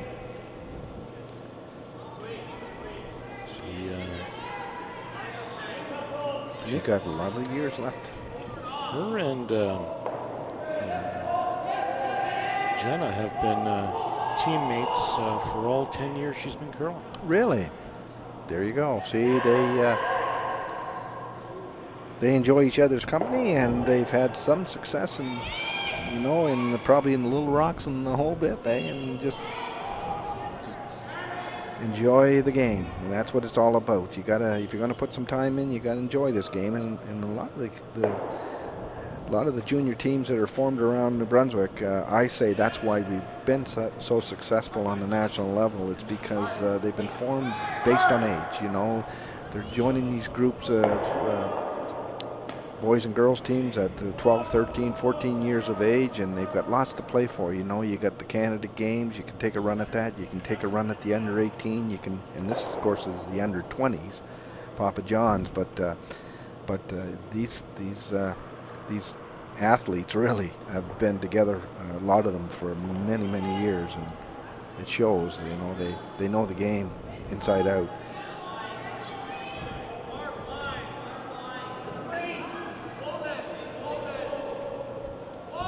Jenna Campbell realizes she has to score at least 2 this end.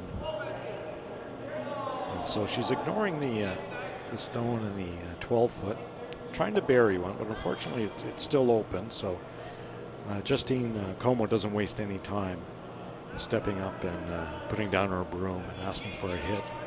She won't throw very much weight at this. She popped it out a bit, which is good. With that type of ice, you can't get inside, but you can pop it out a bit and let it curl. And so she's got less than control weight. She's just got board weight on this shot. With that pop out at the end, when I mentioned that she popped it out, she might have put it out a little bit too much, and it just didn't curl until halfway down the sheet. So that's why that rock reacted the way it did. There's an opportunity now to hit this one on the other side of the 12-foot and sit 1 and 2. You could do that, or you could come around that front guard. So she's elected to, no, I'm going to hit and sit 1 and 2 right now. The front guard is not really a corner guard, so it's almost like a corner center guard. So it's one of those ones that if it was over a little bit more, you might do something different here. But I'm not sure that. Well, she definitely wanted to hit that on the nose. The other option she could have had there is just to draw to that side, but she wanted to sit 1 and 2. So right now, the Comeau team wants to hit and bail out of this end on this shot. She would probably like to hit and roll to the center area. They jumped right out of her hand, so they're sort of cleaning off and on, and it's a good shot. It's going to be on the nose. That was control weight. So if they ignored the one on the other side, I wouldn't be surprised if they ignored this one and tried to go behind that center guard, but no, they're asking for a hit. Playing a hit again. But you're right. There's always 2 shots, Kevin, and if you want to get real aggressive, you could come around. This one's behind the tee line. It's hard. It's hard for the Campbell rink to hit this, I think. But she thinks she can hit and roll towards the center on this, and if she does, it's a great shot. They got to work hard. It's going to stay there.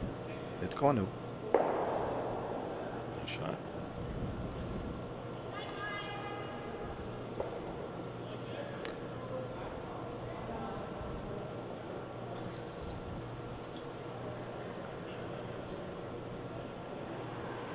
Erica Clough's. This is Erica's last shot in this end. Erica's been curling for 12 years. She's a student at UNB as well. Right on the nose. Just hangs on for a biter.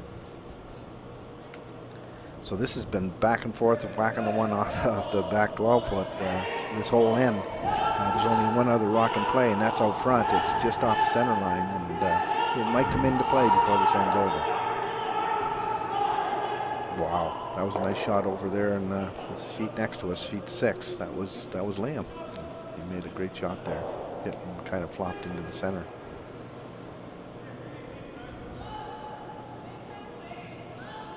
So not touching this one at all. No, she was a little out on this. It's trying to climb up there, but did she get a piece? Just a piece, yeah. So now the front guard is going to come into play. Mm-hmm. Justine's going to try to make it come into play. Mm-hmm. I hope we're broadcasting this clearly to you now. Earlier in this broadcast, our volume was off a bit, but we've got that under control now. So I hope you're enjoying this, and feel free to watch the streaming that we do with Bell Alliant on TV1 for the whole weekend.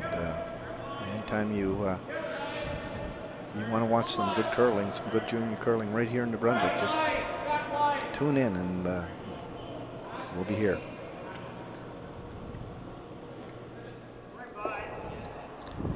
Looks like there's handshakes over there on 6, Gavin. So Liam Marine's rank has defeated Jacob Nowlin. He was a 8-3 going into this end, and I believe that he got 2 or 3 there. Yeah. So now they're playing around with one out front, and Justine tried to get around it, and she got a it was just a little heavy. She would like that on top 8, top. But anyway, it slid a little deep, so now we have Guzik trying to hit this off the 4-foot, maybe just hiding behind that one out front. It looks like Jenna it's Campbell a little strong. Well, Jenna Campbell gave the sign as soon as the stone was released that it was a bit out. So, which is not bad. She still hangs around, and it can't be ignored. So I predict here we're probably going to see a blank end. I mean, these ladies, they can throw them. They're not missing too much. So we're not taking percentages here tonight, but I would tell you that both teams would be on the high side.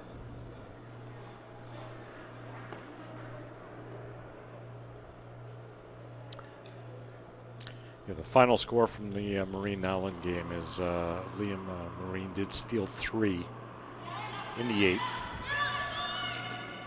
So it was an 11-3 win for his team from Thistle St. Andrews. Right, and they were playing Nowlan from Moncton. That's a good team, that Nowlan team, and they will be back tomorrow. I predict they'll start.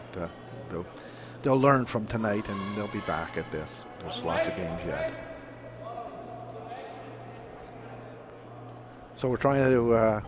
I didn't see the call, Kevin. I'm sorry. I don't know if they're blanking or not, but if they were blanking, I would think they would throw more weight than what this ice is. More like they want to take one.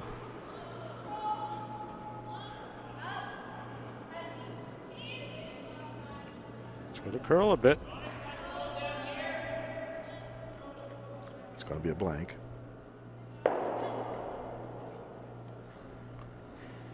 It's a good shot. First blank of the game. Still 6-5. Playing 9 now, with Campbell still holding on to last rock.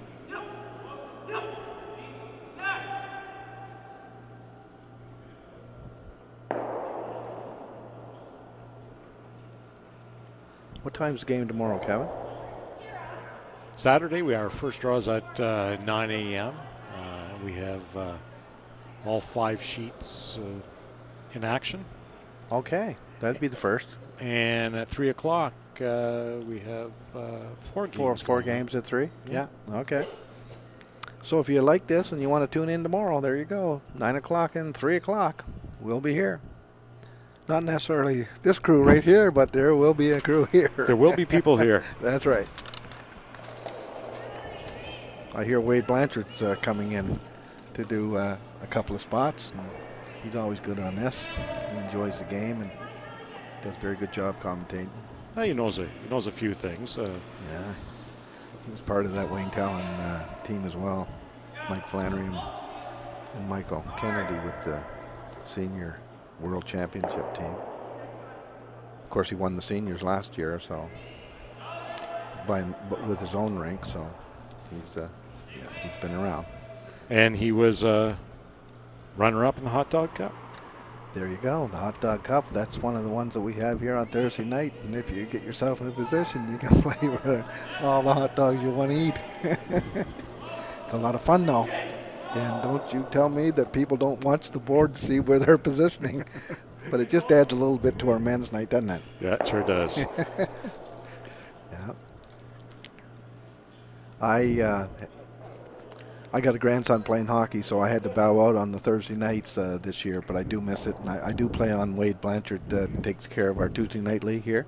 So I do play in that men's competitive, not men's, actually, it's just a competitive league, and it's a lot of fun. We have some good teams here. Final from sheet 8. The Peasley team looks like they've beat the Johnston. Yes, they did. And they haven't put the score up yet, but it was 6-2 before they were playing the 8th end, and they scored a few more, so that game is over. Alex Peasley from the Gage Golf and Curling Club. And Declan Johnston from Woodstock. Well, you know what? We're looking at the sheet right now, Kevin, and actually this team Peasley, they were seed number 1 based on this year's results, eh? So I guess that is no surprise. You know, you got Team Nowlan, the seed number 2, and they played Team Moran tonight. They were seed number 3. So that was a big game on sheet 6, you know. Then we got Team Johnston, which is a seed number 4, and then we got Team Stewart, which is a very good team right from here at TSA, seed number 5. So yeah. we got a bunch of good teams here. Yeah, Declan Johnston's team's from Woodstock. Okay. Yeah. We got a center guard. We have a corner guard. We have one in the 4-foot, one in the 12-foot, and we have Bridget, I believe it is. Yeah, it's Bridget throwing her second rock. No, her first rock. And she's trying to take the one out on the 12-foot and just kind of roll in a bit towards the center line. And it looks like from this angle that she's got a great shot. Maybe going back on the... No, it's a good shot. That's a great shot. That's a good shot. She wanted a little bit extra curl there to get it tucked, but it was a great shot. Good call. Good sweeping. Good weight. That was a team shot. Now Izzy Patterson's being asked to throw a hit and roll behind the corner guard.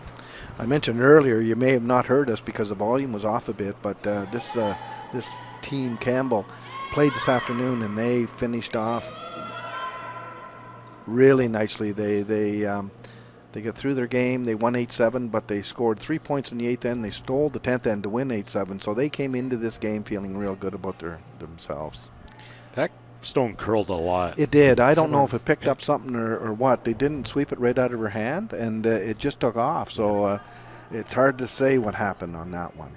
I haven't noticed anybody, changing rocks or wondering about rocks. I think the rocks are looking pretty good. So I don't know what happened to that one.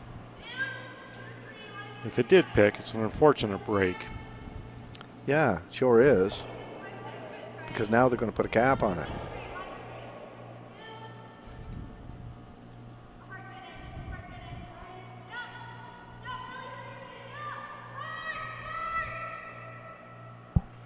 Over and off. Did the job. Is there a hole there? Yeah, but it's tough. But if you, the worst is going to happen, probably, is open up the front a little bit, wouldn't it? If you hit either one of those. And that's the way to think. I mean, if you make it, great. It's thread the needle right through there, great. If not, you're going to take something, take that center guard off at the very least. It's got to curl a little bit more. That's fine. Yeah, because that was the rock that could hurt her. Now they're going to replace that right away. She had nice weight too. She didn't overthrow it. No, that was good throw.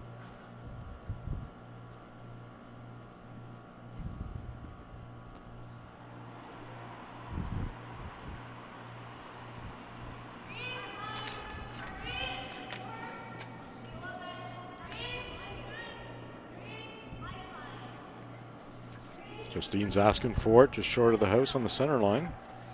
I'm just looking over at Sherry Stewart there, wondering if she got a time. You know the timing on the ice? Oh, time left on the clock is 9:30 and 9. So there's plenty of time left on the clocks. Yeah, these girls are playing a quick game. So, have you got a time on the speed of the ice? Okay, 13 seconds, which means it's 13 seconds from hog line to hog line, and that's pretty good. I mean, that's nice ice. That's good speed. Sometimes you'd like to see it just a bit quicker, but this is pretty good. Calling for the same shot. Try to thread the needle. Jenna Campbell's first stone.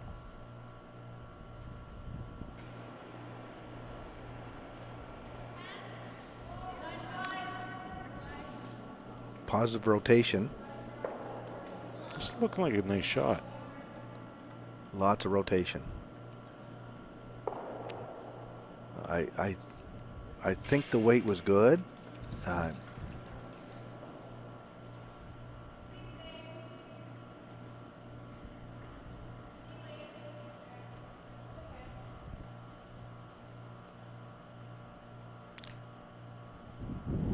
Want to put another cap on this one? Campbell's in an interesting position here because the Comeau rink is lying 2, and obviously the Campbell rink is trying to get to shot rock, but they're also down by 1, and so they want to pick up at least 2 this end, and so they're running out of stones, and the Comeau rink's not giving them much of a chance to. They get a chance to Play bail in out here, Kevin. If they make a double and roll, you know, this is the shot that they got to make. You're right. They're running out of rocks, and if they want to, they're going to have to make an aggressive call and to get their deuce as it looks right now. But if you hit this back on the right angle and get a roll, you're going to set yourself up. You definitely do not want the other team to steal at this point. You know, you want your one. You'd love to have two, but you'll see. We'll see how it all unfolds here. It's curling a bit Mhm. too much. It's a Oh, good nice shot. shot. It's a good shot. Very nice shot. Left herself in a great position there because that cannot be ignored, I don't think. But Justine's going to ignore it, and she's going to come around it, which is not bad because she says, I'm going to sit 1 and 2 this way, but that's a very dangerous shot to leave there. And she's been good with her draw weight all game. She has. It's her first shot. I would think maybe in the second shot I'll say, but this first one, I don't like that rock in the center, but I would say that she feels very good about her draw. She's one of the best in the province at this shot, thrown to the 4-foot. So, and she's won many times throwing this type of shot. So you got to go to what what brought you to the dance, and this is her shot. This is her type of shot that she makes all the time. She didn't even look at that other rock. You know, some people would, some people, says no, I'm going to draw. There's no question, but that rock that she ignored can come back to bite her. We'll see what happens.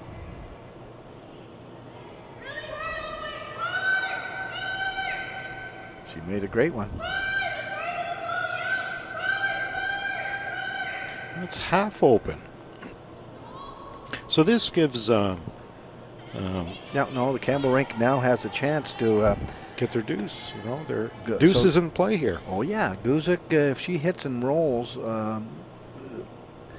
she can't roll behind her own, but she can definitely roll behind the yellow, and that would put her in the 8-foot, 4-foot area, which would be ideal for this team to score multiple points.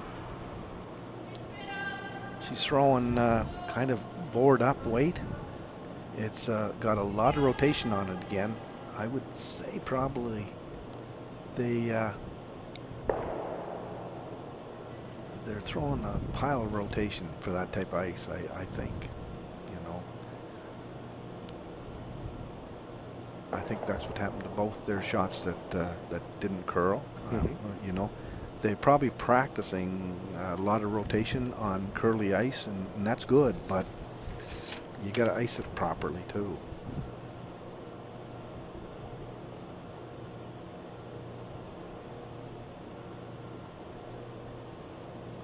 So now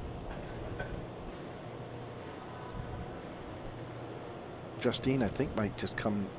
I don't know if she's putting a blocker on this or coming right around again, and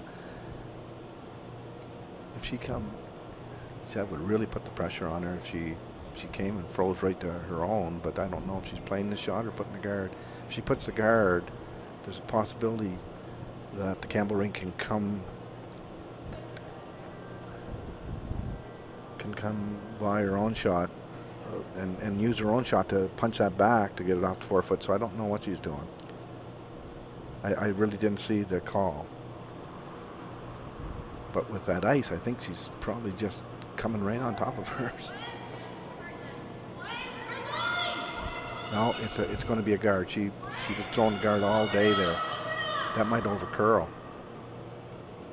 If it overcurls, that's a disaster, because I think that from this position, I think that front red one is on the rings. Oh, it's a good guard though. I'm just looking at the monitor here, and she can only see just a piece of that. But it's a spot on the ice where it does curl. It will come in. Well, the key is the key is to throw a down weight. Oh yes, no, she can't throw more than probably board weight at this, but she wants to punch it. She needs to get it out of the ring to get her two. Yeah. But all the finish is after the far hog line. So this is going to be. She's going to have to throw this really straight up at the broom. Exactly. Throw the weight you want and use your sweepers on this shot. I mean, Can't overthrow this one. no, but you need to put your sweepers in on this shot. You can't make it by yourself. The weight is. Staying off of it. It's up there. The weight's up there. It's wanting to curl. Look. Wow. That just breezed by it. That was a. It's a steal of one for. Steal of a big one. That was a big one. That was now it's 7-5. So, but it's still a good game. I mean, Campbell's rink has got last rock and only down 2. So a deuce is not really that hard to get with this free guard zone. I mean, a 5 rock rule, it allows a lot of deuces on the board. So I think we've seen a little bit of the difference in the second half of the game of the experience of the Comeau rink and the. I think that you're right. I think that's exactly what we're seeing. Just a bit of extra rotation, a little bit extra weight sometimes. A little anxious in certain maybe. spots. The Comeau team has their sweepers in almost every shot. I mean, so that's what I'm seeing as well. And no matter what happens, it's you come out with if you're the Campbell rink, you want to leave this game feeling good about yourself. They already feel good about something. They had a great game. They had a great game this afternoon and got by that game, and they've played very good. I mean, hey, this Comeau team is not just the best number 1 seed in New Brunswick. They're one of the best teams in the country, and they're a good team. So the Campbell team, they're definitely. We're going to be leaving this game tonight feeling good no matter what happens now. Yep. So the first rock came to the top 12. I believe they wanted it just to the top. It might be a little shorter than what they wanted. They wanted it into the 4 foot, I believe, but just a bit short. But it's still in a good position. Second rock here. It's just unfortunate. It just was thrown a little light, and they swept it, but they couldn't get it over the hog line.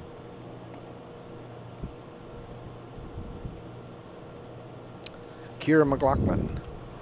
Again, she's curled for 10 years. She's been on this winning combination for the last 3 years for sure, maybe more. I'm not. I don't know for sure how many years they've curled together, but I know that they've worked as a group. This group right here has worked together with a coach for at least 3 or 4 years, and the results are showing. Tim has been coaching Justine for 7 or 8 years. Oh, really? Yeah. Well, because you were involved in the with your daughter, wasn't it? Yeah, that's right. Yeah.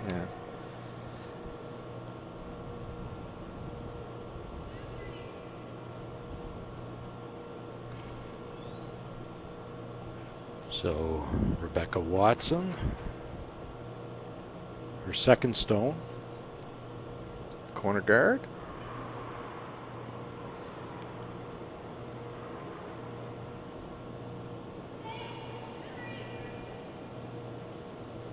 This one's well thrown.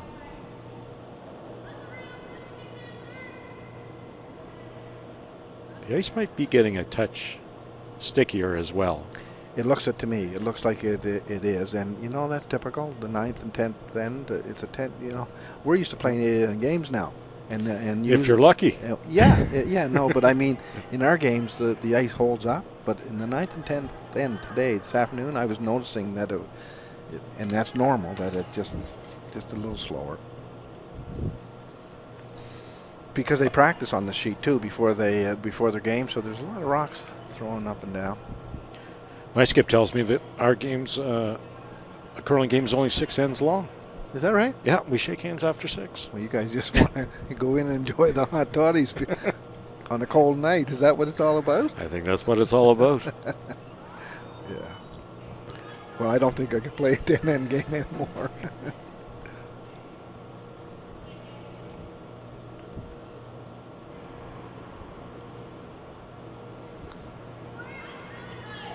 Justine's coming right into the rings again. She doesn't want anything in front. And the more yellow stones that she has in the house right now, feels comfortable by that. But this one's coming up a little short. It's not bad, but it... I don't think she really wanted it there. That's just stones out front that's going to help Campbell. But Yeah. so now the Campbell team is going to try to hit the one off the center and kind of roll behind one of the corner guards. So that last stone that was thrown, they wanted that a little deeper to move those shots around and into the control zone. And that, in fact, could be used by becoming almost like another corner guard. Izzy Patterson from Grand Bay Westfield. It's her first year with this team. It's got a nice shot here. That's a beauty.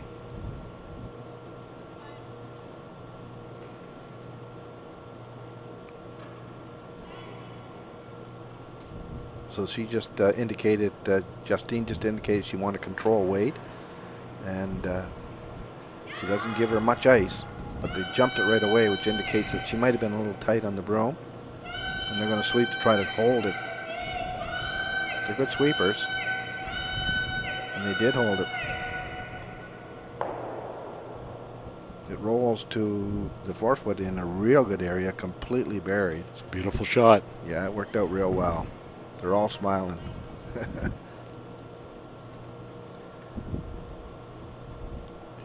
So Izzy Patterson's being asked to freeze to that stone, come up to the face of it.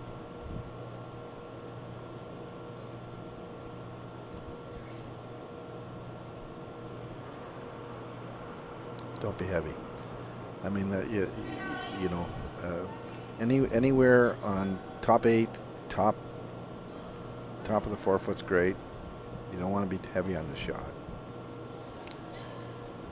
She's by it. If she sits right there, it's golden. Look at that. It's a very nice shot. Is that ain't good? Holy smokes. That's a beauty. I thought it was going to just touch the one that's out there almost like a corner guard. I thought she was going to rub off that, but it finished real nice.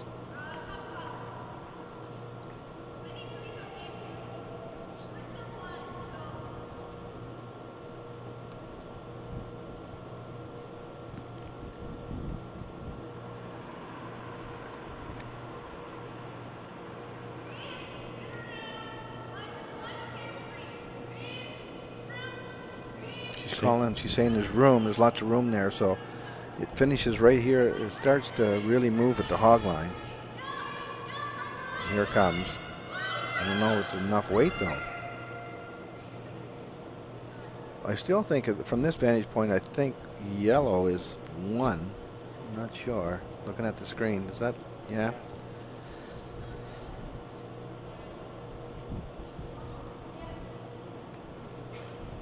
Jenna Campbell is going to try to open up the front.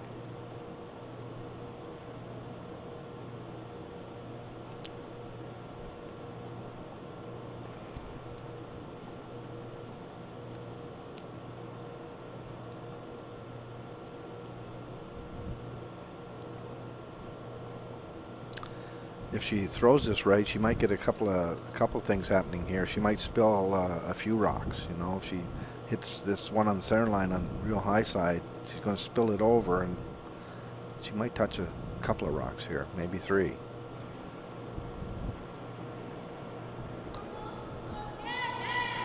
They're going to have to sweep it. Jumped on her right away. Might be a nose hit.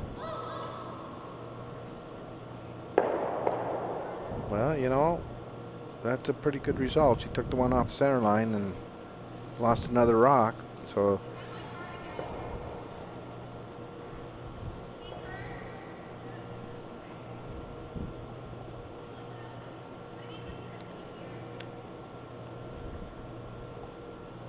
Erica's being asked to put another guard. Erica's a good player. She's a real good third stone.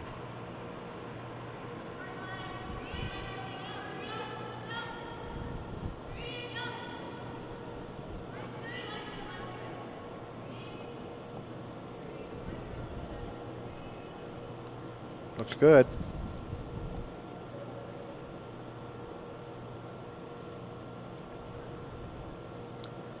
Again, you're going to see maybe a couple of rocks being moved here.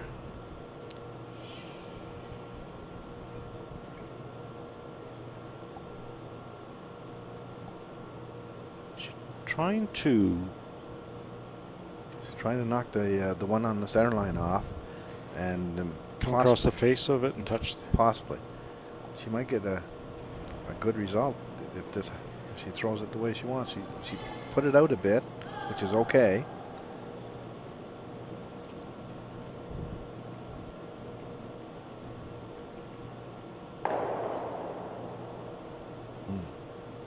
Good shot. Again, we're not taking percentages here tonight, but if we were, both teams would be on the high side, I'll tell you. We're talking about in the 80s for sure, both teams. So it's pretty good curling when you're looking at juniors. That's right. Yeah. Coach Jeff Stewart's over there saying, what about that angle up front? And that's probably going to come to play soon now. Yeah. That's why I was thinking they might move them both on that shot there, just try to spell it both. But looking for another guard on the center line.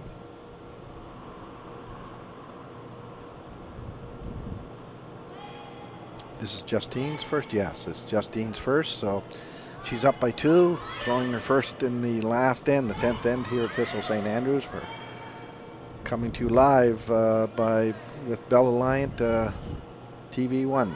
Hope you enjoyed this broadcast, and if you did and you want to come in to the club, you're more than welcome to come in and join us this weekend if you would like. Even if you didn't like the broadcast, That's come on right. in and join us. Right. But if you want to stay home, we'll be right here too. Every draw, we got 2 draws tomorrow, 1 at 9, 1 at 3, and we got some draws on Sunday, same time, and we got 3 draws possibly on Monday. So if you have some time and you want to come and see some real good shooting, here's where it's at. Looking to come through the hole. This is going to be the shot of the game right here. If she does this, draw through the hole, she might get. She might bring a 3 in play. She's trying to come through the hole and tap. But she got 2 left. Yeah. She's got 2 left, and there could be a 3 in play if she makes this one.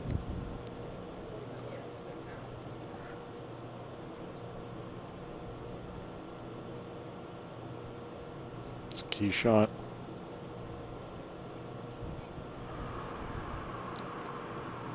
She's throwing take-out weight. She throws a good rock, I'll tell you. She threw that one real nice. We're upstairs here, so we can look down on how she releases that rock, and she really threw that well. I think like it's through. Yeah. I think she's got a beauty. She's going to curl too much. It's a good shot. Yeah, I think. I don't know. I don't know if she's got the second. Let me go take a look at the monitor here.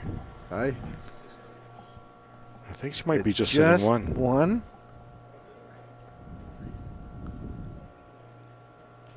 Well, they're looking at it closely.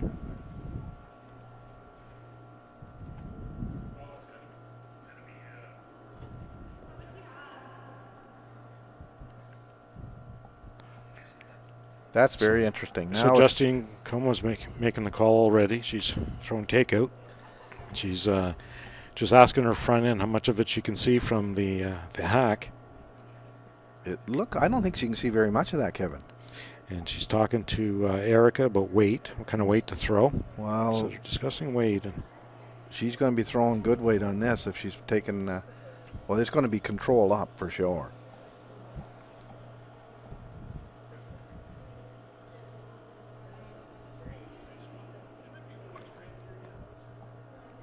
Yeah, stay tuned because you never know. We could, this game may not be over yet. We might be into an extra end here before this is all over. We'll be right here coming to you over this TV1 broadcast if that's the case.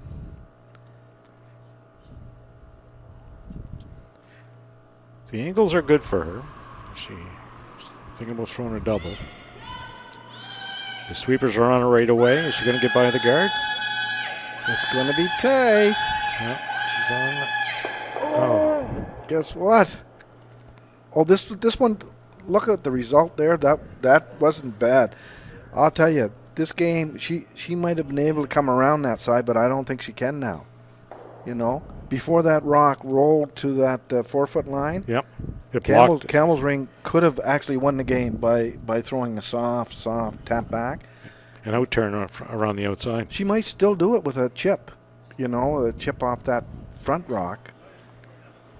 They both looked at the second shot again to confirm that they are second shot. I don't know if they did or not, but she really doesn't have much choice at this point. But you know, bump one in and hopefully get a 3. We've got a timeout, so I don't know where that came from, but I think it's a smart timeout. I mean, this is the game shot. You know, if you play this properly, you might be able to win the game on this shot, but you definitely got to bring it into an extra end. So you got to calm everyone down, make sure that they're all on the same page. That's right. Make sure that everyone knows what's coming out of your hand, what kind of weight and what kind of shot you're going to throw. I think it's a good timeout. I wonder how much time is left on the clocks.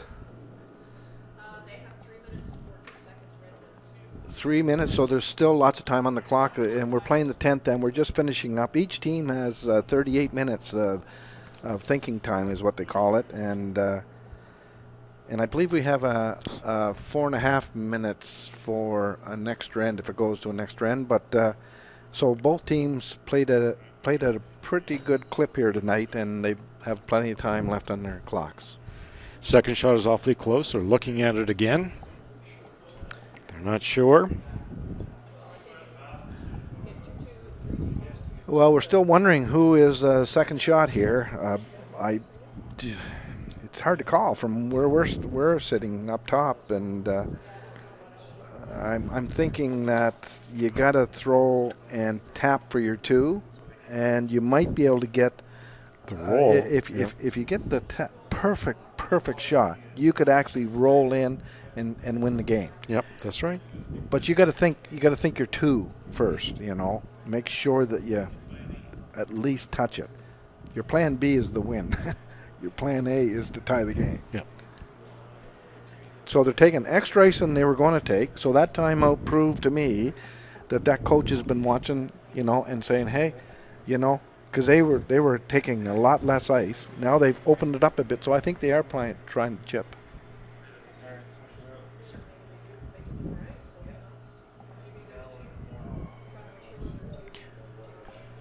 Well, if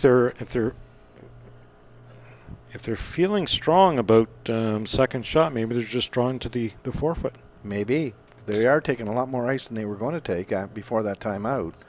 That's the spot there that it runs straight for a long, long while, Kevin. I've seen a couple of shots here that just didn't curl. I mean, it was maybe they were out a bit, but it stayed straight too long. So we'll see what happens on this one. Sweepers are on it. The weight looks good. It took a jump there. It took a jump. Oh, it picked. It grabbed. You could see that jump. Yeah, it picked. Oh, man, that's not the way to finish that game. That's a shame for those girls. They don't kick those rocks if they're not sure. They're looking over top of them. And we might have a measure here. Yes, thank you for not kicking them. But that's unfortunate. That rock looked good. I mean, halfway down, it grabbed something. And they're all kind of looking up and looking dejected. But don't feel bad, girls. That was a great game. Even if you come out in the short end, feel good about yourselves. If you lose, you lost to one of the best teams in the country.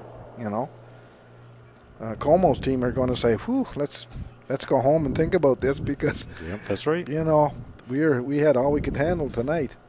It was a good game. glad you joined me, Kevin. Thank you very much. I'm very glad to be here, Mike. I was thinking I had to go solo until I said, I got to see if I can call a few people. So it's always good And they to work said with no, so them. No, they didn't. kept on calling. You were the first one back to me. The other one said, why'd you give me such short notice? And I said, sorry about that.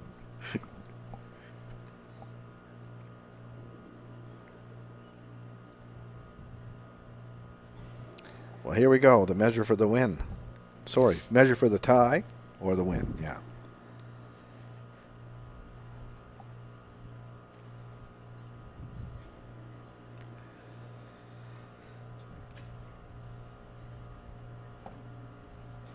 I don't know about you, Kevin, but I'm kind of enjoying this. I kind of want to work a little overtime. What do you think? I think if we do, I need a replacement. I'll take one too. Okay, so that's Sue Lister down there. She's one of our officials in New Brunswick, and Sue does a lot of work for the New Brunswick Curling Association. She used to be the president of the New Brunswick Curling Association, so she's got a job tonight to decide looks this like game. It's red. Guess looks what? like it's red. It's a tie game. Wow, it was big red.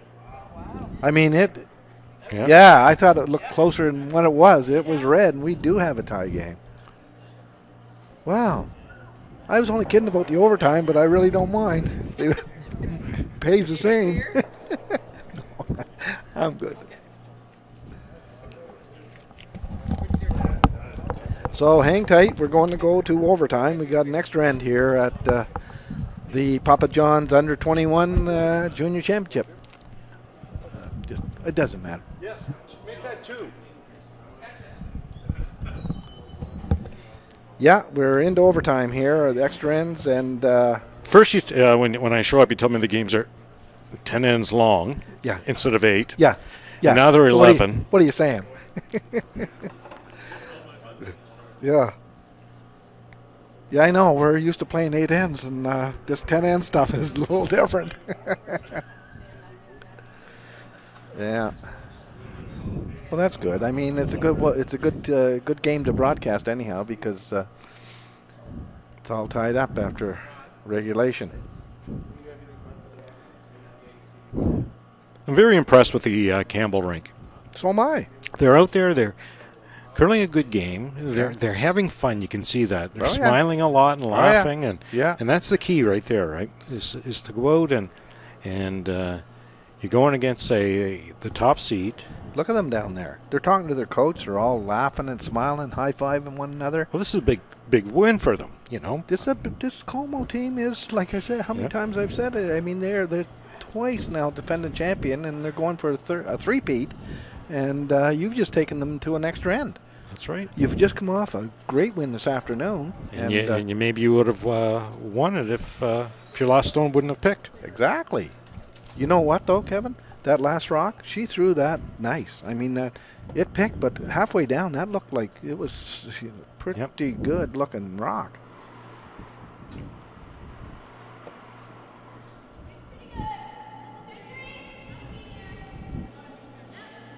First stone will be short of the house.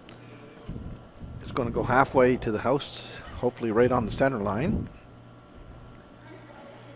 They got to be careful for watching if the ice doesn't sort of slow down, you know. It seems to be doing that a little bit over the last end and a half. Which is typical, though. Yeah. On good ice, I mean, you know, you've practiced on it. You've played now in your 11th end, so that's typical. So it happens at any club. That's right.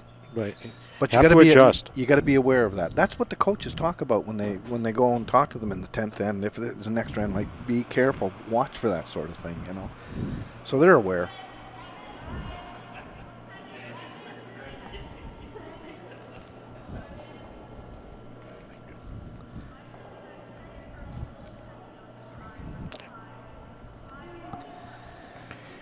Not wasting any time, trying to go behind it, put it at the top of the 4-foot. Good shot. Not too 4-foot deep. weight. No. Perfect. So control zone is now going to be fought for. So you got that center guard. You're going to have 2 or 3 rocks, and they're going to try to position their control zone so that they can get in and out of trouble based on where they place their front rocks. This is why the leads and the second stones in this game now is so important. Rebecca is being asked to freeze. It's wanting to make ice now. Might be a tad heavy. Looks back, probably back 12. Anything in front of that Yellowstone is good for them. Anything back there is just not where you want to stop. You want to make sure your T line out. Those things happen, but I don't think that rock will count in the end. If you want your rock to count, you have to be in front of the T line. Sweepers are on it right away. Might be a bit inside. No, the line looks good. I think it jumped on them. Wow, they just got that by. Right over curl. Good spot though. It's going to show them. It's going to still show them quite a bit of that 1 in the 4 foot, but that's a good rock. That's a good positioned rock. Expect the same call. The freeze. I would think that they're going to be 6 feet shorter on this one and use the sweepers. Maybe 8 feet shorter. Izzy Patterson. She's had a good game so far. Line looks real good from up here. Starting to move. It's a little bit more weight than I was thinking she was going to throw, but it worked out real nice. Still leaves Yellow sitting 1. What we got going here is we're starting to develop a wall behind the T line. That could be interesting how that works. Soon enough, that high center guard is going to be peeled off there. And I think they heard us. Here goes.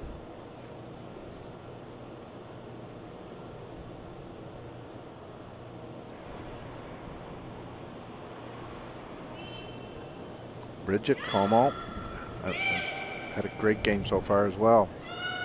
And she's been asked to peel that and roll out of that area. Nice shot. She made it perfect.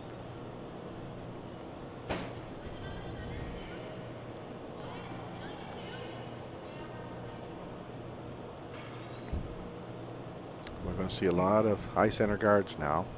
She wants to replace the guard. And you keep replacing it and keep replacing it in hopes that you get a nose hit out there. And then you decide on your last 2 rocks to make your bold move. That's what I think. Some people would wait till the very last. I think you got to give yourself a chance in your first skips rocks to make your move.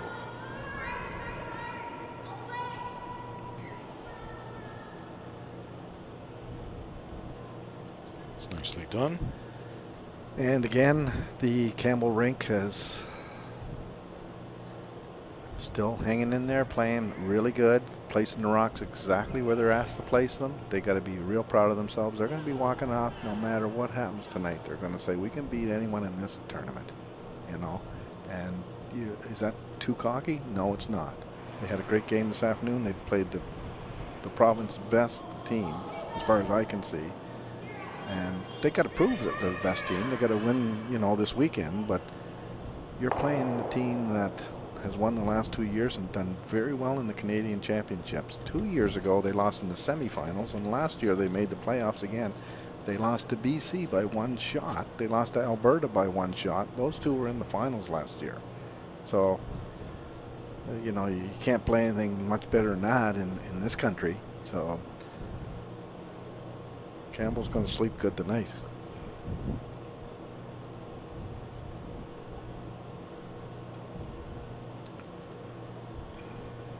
Trying to find the center line once again. I see Sue Lister standing outside there all by herself. She's the official tonight, and Sue, it's got to be cold. I was talking to Jerry McCann this afternoon. He was out doing his duty out there, And he said, man, my feet are cold. First time they've been cold all year.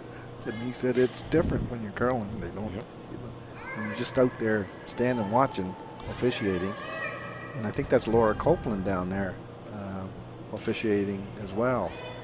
So she does a lot of work for the Brunswick Curling Association. Not going to get this to the center line. No, that didn't curl as much as they wanted. I don't know if they gave the exact same ice and she popped it a bit, or.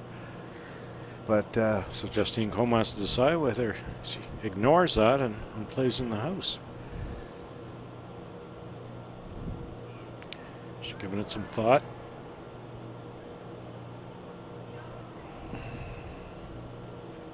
She's going to rip it.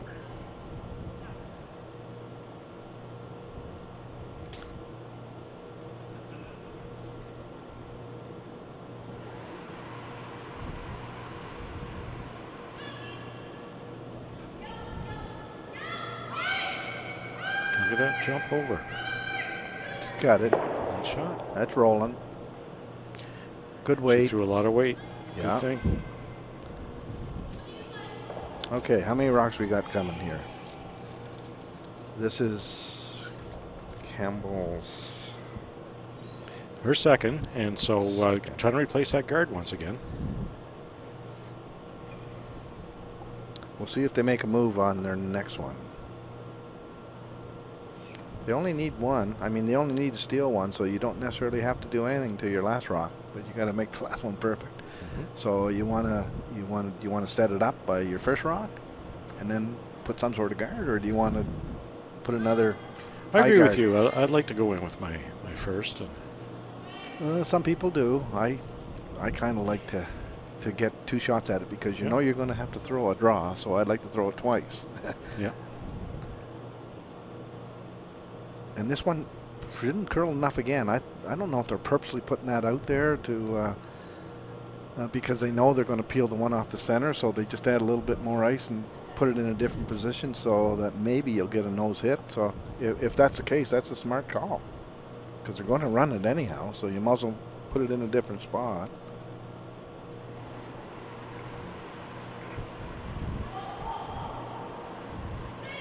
Threw it out a bit.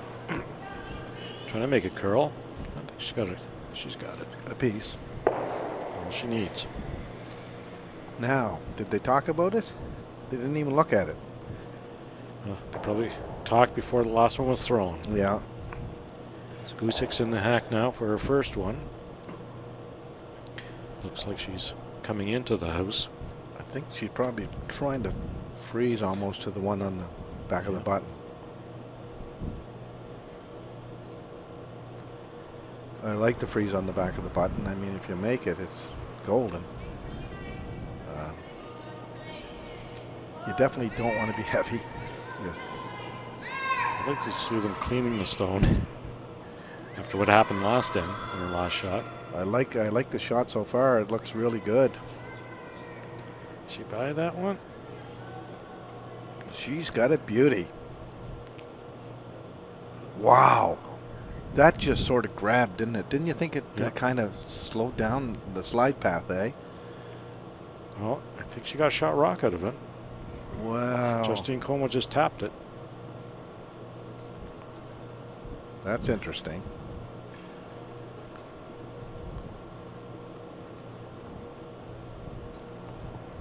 That was a nice throw. What do you do? I don't know if you just run everything that's ahead of the tee line and try to smash everything out of there and just leave the.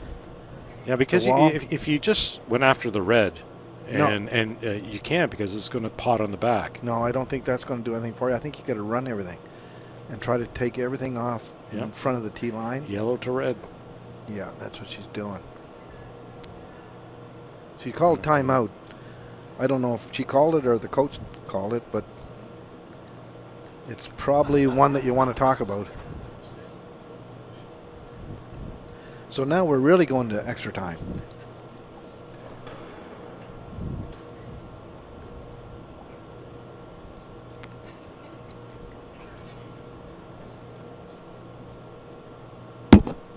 So Coach Tim Comeau is discussing probably the options. Like, there's always 2 shots. You don't want anything more than 2 shots because it gets too confusing. So you either run the ones like you want to do, or you try to pick the, I guess, the shot rock, which is in top 4. I think that pick is nothing but trouble. I think I agree. That's with right. you. Yeah, I think you're just going to drive it back on the other ones in the back of the on back 8 foot. That's what it looks like. So you know, and this is you know, with an experienced team and a team which is I guess favored to win. This is a good coaching call as well. You know, to go out and say, okay, now, because you can discuss it again later, but okay, so what do we see and what do we want to do and what's our goal here? And you know, how many shots do we have left? So they could discuss it. One thing is to win the game, but it's also they're looking at the bigger picture as well. Yeah. No, this is a good learning experience. Again, this is a extra end. You're right down to the nitty gritty. The team has got to buy into the shot. No matter what you're going to do, everyone, the coach included, has got to say, nope, this is what we're going to do. We're going to live and die by this shot. You know, there's no sense having more than 2 shots. If you get 3 or 4, you get too confused. That's right. So the 2 shots are, and then you talk about it, and you agree with it, and you go with it. And no matter what happens, you live with it. So, because well, they've changed the turn here, which means they're going to pick. They're going to try to pick. From this position, I don't know if I'd play that, but I mean, we'll see what happens. See, if they hit the their own stone at the top of the house, once again, I'd like to think that, you know, you want to open up the 4 foot as much as possible. She's just calling the same shot, just with the other turn. Yeah.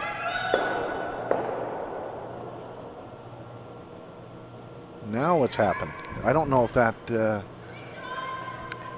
I don't know if that back yellow's shot now.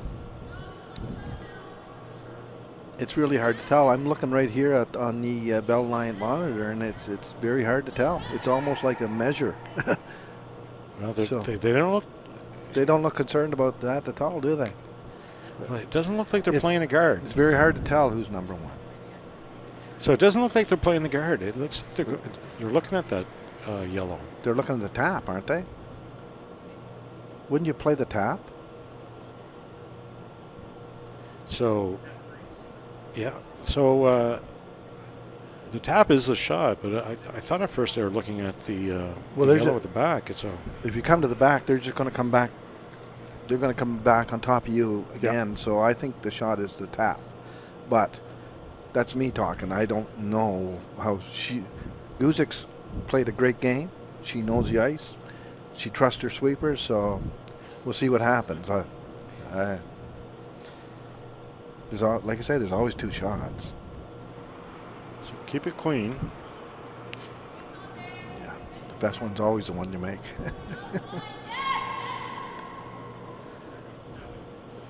I think the way this rock is running, we might see a tap. Does she have to wait for it, though? We have to be there. Oh, you see, it's late in the game, and she just underthrew that a tad. So they're going to look at it again, and they seem to think that Justine Comeau's shot rock at the back, or Comeau's team does. So they're wondering what to do. The other team isn't conceding. Oh, they are. They have finally conceded, and we've got game over. That rock was short, so they looked very carefully at the ones in the rings and decided no sense throwing. You've won the game. So we're going to shake hands and say so long for now. We'll see you tomorrow. Yeah. Right back on Thistle St. Andrew at Papa John's Under 21 Junior Curling Championship, streaming live on Bell Line TV1. It's a great game by both teams. Justine Comeau comes out the winner, but the Jenna Campbell rink also are big winners from the way they played tonight. Hope you enjoyed it. So long for now. Thanks, Kevin.